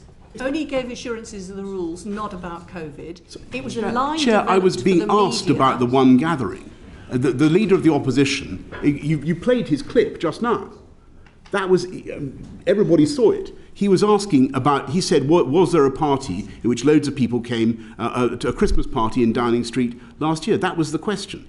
That was then, when I said that the guidance was followed completely at all times, that was then called into question by what Allegra Stratton had to say. So we immediately instituted the inquiry by Simon Case, but that remained the point at issue. The point at issue was what had happened on December the 18th. And really, if the committee is going to say that I can't rely on the advice of senior people like Jack Dodd and James Slack, who had the advantage of actually being there, then it's really going to make it very difficult for government to be carried on. Mr. Johnson, just 2 points arising from when you're ready. 2 points arising from the recent questions and answers. First of all, on the question of Sarah Dine's statement of evidence, where she mentions that either on the 1st of December or the 8th of December, she recalls you asking, we did follow the rules at all times, didn't we? And this is in your paragraph 90 of your submission.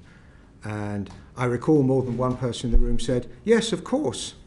And she says, I'm not certain who the people were, but I quote, I'm 90% sure one of them was Simon Case, the Cabinet Secretary. The difficulty we have with that evidence is in the sworn statement from Simon Case, which I'm afraid is not in the call bundle, but it's on page 33. It's on 791 and 792 of the general bundle, and don't waste time fumbling for it because I will explain. He's asked about both these meetings, and he makes it clear that there was was there discussion in the meeting of the following points, and if so, what were the details of that discussion? He says, I do not believe any of these topics were discussed at the meeting. And he's asked a general question on 793, are you aware of any other meeting where Mr. Johnson was present where the points listed in parts E and F were discussed, and that's whether there was any discussion about compliance with the guidance and the rules? And he says no. So we have a difficulty giving any credibility to the evidence we've received from Sarah Dines, albeit I'm sure she gave that evidence in good faith. Then there's the question of your reliance on... I mean, have you got anything to say about that? I should give you the opportunity. Well, I think if you're going to question her evidence, then you need to hear it from her. I can't comment on her. I can't comment on her evidence. I can't comment on what Simon Case has said. What I do remember are general affirmation from colleagues that it was the line I was about to use in PMQs that about the rules being followed was supported. But do you remember Simon Case saying? Frankly, yes, I don't. But it's, I'm not questioning. But you should ask him. I'm not questioning the veracity. We're asking you because you were there. I'm not questioning the veracity of her statement as she believes it, because she is quite open. She says she's only 90% sure. She's not sure. But I wasn't relying for what I said on the Cabinet Secretary. If you think it's terribly important that we interrogate Sarah Dines, we will consider. No, I don't think. I don't. I think it's probably totally irrelevant. I think that the key point is that when I said that I'd had repeated assurances, I was not. I never claimed that I had one of those people giving me those assurances was Simon Case. Okay, but there's another more general point. You say, I see no great vice in that. That is relying on the assurance of Mr. Doyle, who was an appointed political advisor, not a professional civil servant, not an impartial... Like Sue Gray. Well, we're not relying on Sue Gray's evidence in this inquiry. The obligation not to mislead Parliament is a very serious obligation on any member of Parliament, let alone a minister. And it requires the MP or the minister to take due care, doesn't it? Yes. Yes. So I have to say, if I was accused of law breaking and I had to give undertakings to the House of Commons, of all places, that I had not broken the law, I would want the advice of a lawyer. I would want the advice of somebody really independent and capable, and you didn't ask the Cabinet Secretary. Can I interrupt you for 10 seconds? Yes? I wasn't accused of law breaking. I was asked to say what had gone on at a party or an event but if I was asked to in the media room on the 18th of December 2020. If I was asked to give undertakings that rules and guidance had been followed, and there was any doubt about it, there was the most thinnest scintilla of doubt about it, well, you'd want to copper plate your assurances by showing that you'd taken proper advice. Perhaps and I put it to you, Mr. Johnson, you did not take proper advice. Can I respond first by saying that if you look at what I said on December the 1st, you have to. It is true, as Mr. Carter said, that I had expected something like that question to come up, but actually, I thought that the Leader of the Opposition would not bother with that story Okay, for his mainline of that's questions. irrelevant. It is relevant. The question is, why did you not take proper advice? Sorry. The answer is quite simply that over the, and I've tried to describe what I felt about these events as they were happening. Nobody raised with me or had any concern before I stood up on December the 1st You didn't ask. About those events. You did not ask. I asked. I did. See, this is complete nonsense. I mean, complete nonsense. I asked the relevant people. They were senior people. They'd been working very hard. They gave Jack Doyle gave me a clear account of what had happened. The Cabinet Secretary. How the Cabinet Secretary wasn't there? Sorry, you're wrong, because I did ask the Cabinet Secretary. And I did ask the Cabinet Secretary to conduct an inquiry on the 7th of December. Not about whether your undertakings to the House of Commons were correct. But of course that was what he was... We can move on. Can we turn to Charles Walker for our next questions? Sorry, there's some noises coming from the back of the room. Is that stopped? Okay. Mr. Johnson, housekeeping matters. You're a parliamentarian, I'm a parliamentarian, so we do have a duty to Parliament. There's been a lot of noises of hue and cry about the legitimacy of this inquiry, which I do think we need to address. You sort of alluded to it in your opening statement. I'll just give you an example of an organisation that claims to have your interests at heart. It's called Conservative Post. In a recent article published on its website on the 12th of March, it stated, this was the headline, revealed the Privileges Committee's Great British Stitch-Up of Boris. And the sentence is, so when Labour proposed referring Boris Johnson to the Privileges Committee for misleading Parliament, many Conservative MPs didn't oppose it. Now, I just want to park that for a second and take you back about 11 months before that. On the 21st of April, when your case was referred to the Privileges Committee, the government minister, the Right Honourable Michael Ellis QC, the then Minister for the Cabinet Office and Paymaster General, said the following in winding up. The government recognised the seriousness of the issue under consideration. Let me say at the outset that the Prime Minister has always been clear that he is happy to face whatever inquiries Parliament sees fit to hold. He is happy for the House to decide how it wishes to proceed today. And this is important because at the end of that, the motion was put and there was no vote. And that is a matter of fact. Indeed, there wasn't even a cry of object from anyone. Can you accept that was the case? Yes, I encourage people to support it. So it is actually misleading of Conservative Post to say many Conservative MPs didn't oppose it. The truth is not a single Conservative MP opposed it. Yes, that's completely correct. That's great. No, this is really good. This is good. We're making progress. In your opening statement, you referred to the chair, the appointment of the chair. You suggest to some extent that you had concerns, but you were willing to set those concerns aside. On the 14th of June 2022, the Right Honourable Lady for Camberwell and Peckham, there was a motion to add her to the committee on the 14th of June 2022. And it went through at the end of a debate on the privatisation of Channel 4, and there were colleagues of ours in the chamber.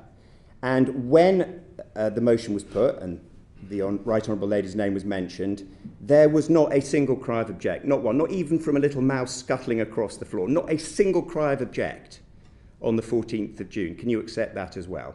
Of course. So if these concerns were live about the committee and our legitimacy or the legitimacy of the chair, somebody might have shouted object. I've listened. Okay. So Charles, can I just come back quickly on this point. My anxieties about fairness are contained in my submission. I've said what I've had to say about the previous remarks of the chair, and I've said what I had to say about my belief in the ability of this committee, which is a very important and distinguished committee, to be impartial. Which were made before her appointment on the 14th of June. And I have come before you this afternoon in full confidence that you will be impartial and that you will look at the evidence and that you will conclude that I did not wittingly or recklessly mislead Parliament. There's not a shred of evidence to suggest that I did. And I hope that you will exonerate me, and I think you should exonerate me, of any contempt whatever. So look, we received your evidence bundle, which was really well put together. It's been a long afternoon. We've shared the talking. You've had to do it on your own. So thank you for answering our questions. But it is a well put together bundle.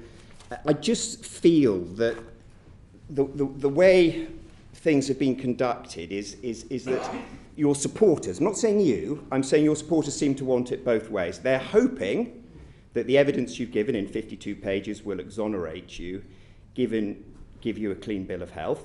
That's what your desired outcome is.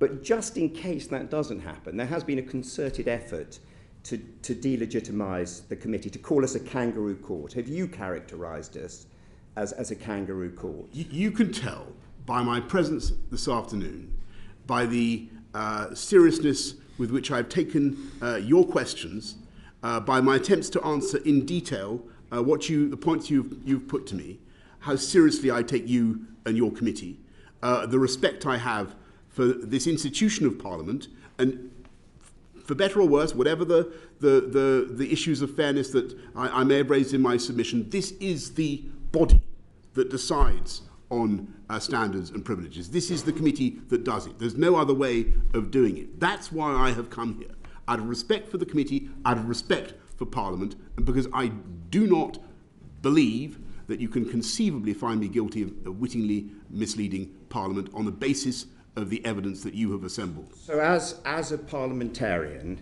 do you regret that colleagues of ours, who are also parliamentarians, have called the Privileges Committee a kangaroo court?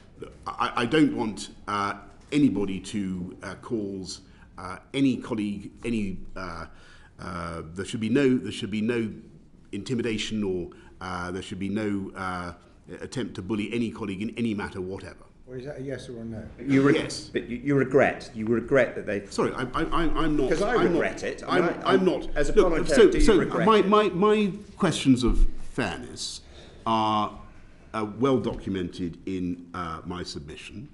I think that I deprecate the term that you've just used. I don't want to repeat it, but I think the people will judge for themselves on the basis of the evidence that you have produced on the fairness of this committee. I have every confidence that you will show that you can be fair.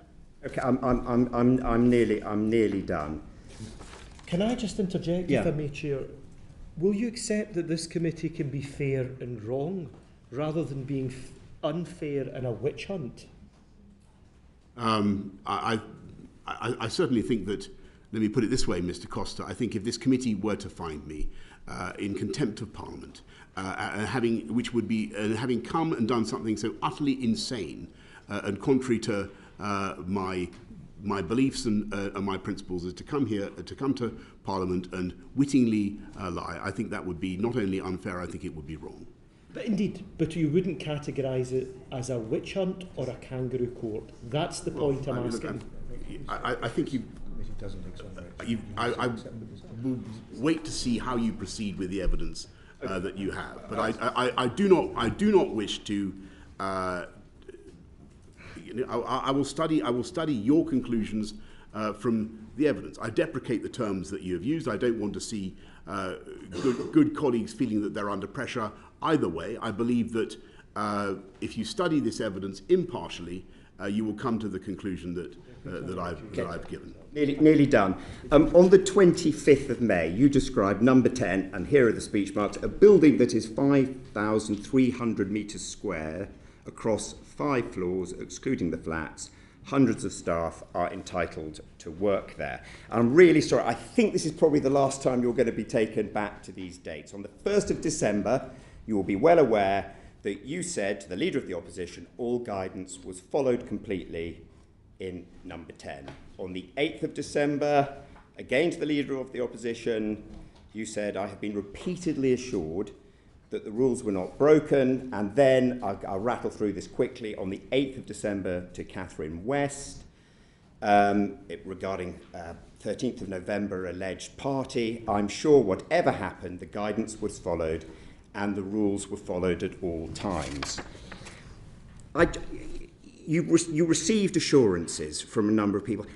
I suppose the question I've got is how on earth would they have known that the rules were being followed at all times? It is impossible because you didn't have cameras in every room. No. I mean, but I had their pairs of eyes. Yep. So you're right. So I didn't have omniscience about what was going on in the building, and I had to rely on what people told me. You're completely right, Sir Charles. But what they had to say was extremely valuable, and they were extremely reputable people, and are extremely reputable people. And they gave a description of that event, and to get back to the point that the chair was raising, initially it was one event that was under consideration, under discussion, and I took my cue from them. So I want to say this because you worked incredibly hard. I accept you worked incredibly hard. I accept your officials worked incredibly hard. I accept that you were hospitalised.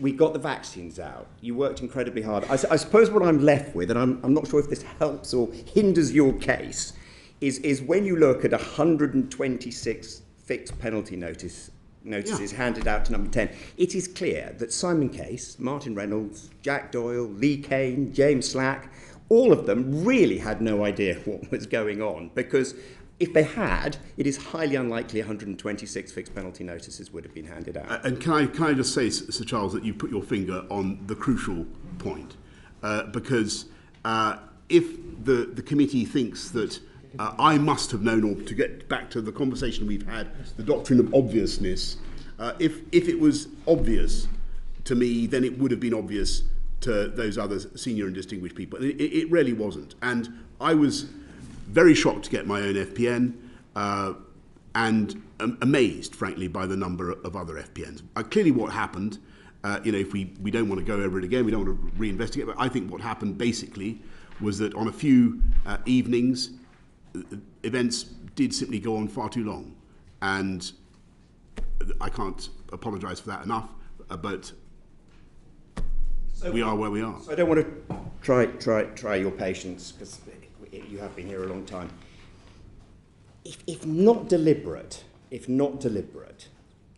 it possible that it was reckless or slightly reckless not to have caveated your statements to the House with, to the best of my knowledge, or I really do hope it was the certainty of the statements. So is it possible to accept that actually there was a degree of recklessness? No, I mean nobody wants to be in a position where they're misleading that. Nobody wants to say something to the House of Commons that is going to turn out not to be true, especially something as readily falsifiable as the guidance was followed completely. It was my belief that was the case. I have apologised, and I continue to apologise for inadvertently misleading the House, and I hope the committee understands that.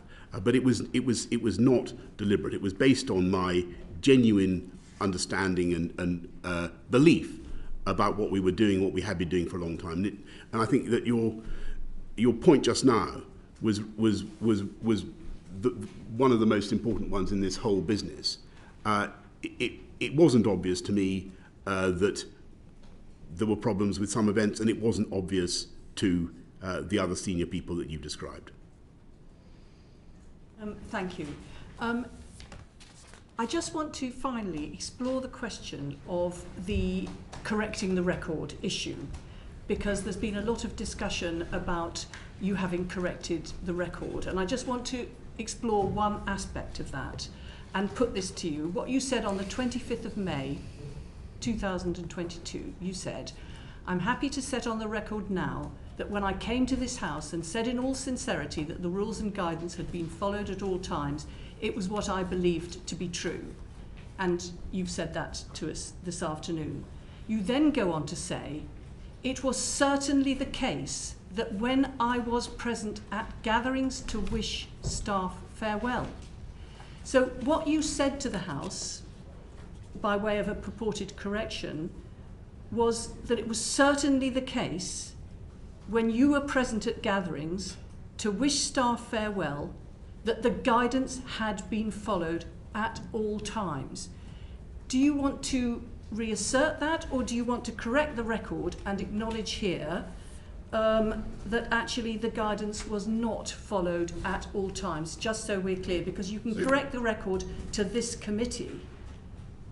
So what I want to say is, first of all, that the rules were followed, and that's for my period at those events, and that's clear from the FPN. It was certainly the case, and it was my belief at the time that I made those statements that the guidance was followed, and actually, Chair, it remains my belief. For the time I was there, when I was looking at these events, I thought they were within the guidance, given what I knew about what we were trying to do, given what I knew about the limitations we faced on maintaining perfect social distancing. Now about what your belief is now. So what I don't wish to dissent from what I said on May the 25th. Well, May the 25th was 5 months after this had first been raised, and you'd had time to consider all the issues that were being raised, and even further time has elapsed till here we are now, and there's a lot of evidence that's been produced and you've had the opportunity to consider. Do you still want to assert that it was certainly the case when you were present at gatherings to wish staff farewell that the guidance had been followed at all times? Do you want to assert that to this committee? I do, and what I want to make, I do, and because I see no reason to withdraw what I said on May the 25th, because at that stage, on May the 25th, I was in possession of, and I think the committee in possibly the world was in possession of all the material that we've looked at today. My view remains that the guidance allowed for social distancing not to be carried out with rigid drill sergeant precision, particularly in difficult circumstances such as the ones in which we were operating, provided you had mitigations. Okay, and so that was my belief, and it remains. You're sticking with that point, and you don't wish to make a correction of the record. Thank you. That concludes our questions. Are there any final points that you haven't already mentioned? Not ones that you have mentioned, but ones which you would like to mention which haven't come up in our questions. We'd like to give you the opportunity to make those points. Thank you very much. I've much enjoyed our discussion. Well, I think it's been I genuinely think it's been a useful discussion, and I hope it's clear to the committee what was in my heart and my mind on December the 1st and December the 8th of 2021. And May the 25th and numerous other occasions. Exactly. Okay. Thank you, Mr. Johnson. The committee will consider the evidence you've given us alongside the other evidence we've reviewed in the course of our inquiries. We may take further written and or oral evidence before the end of our inquiry and before we reach our final conclusions, if we deem that necessary, and we've already discussed the possibility of that. But for now, that concludes our session today. Order, order. Thank you.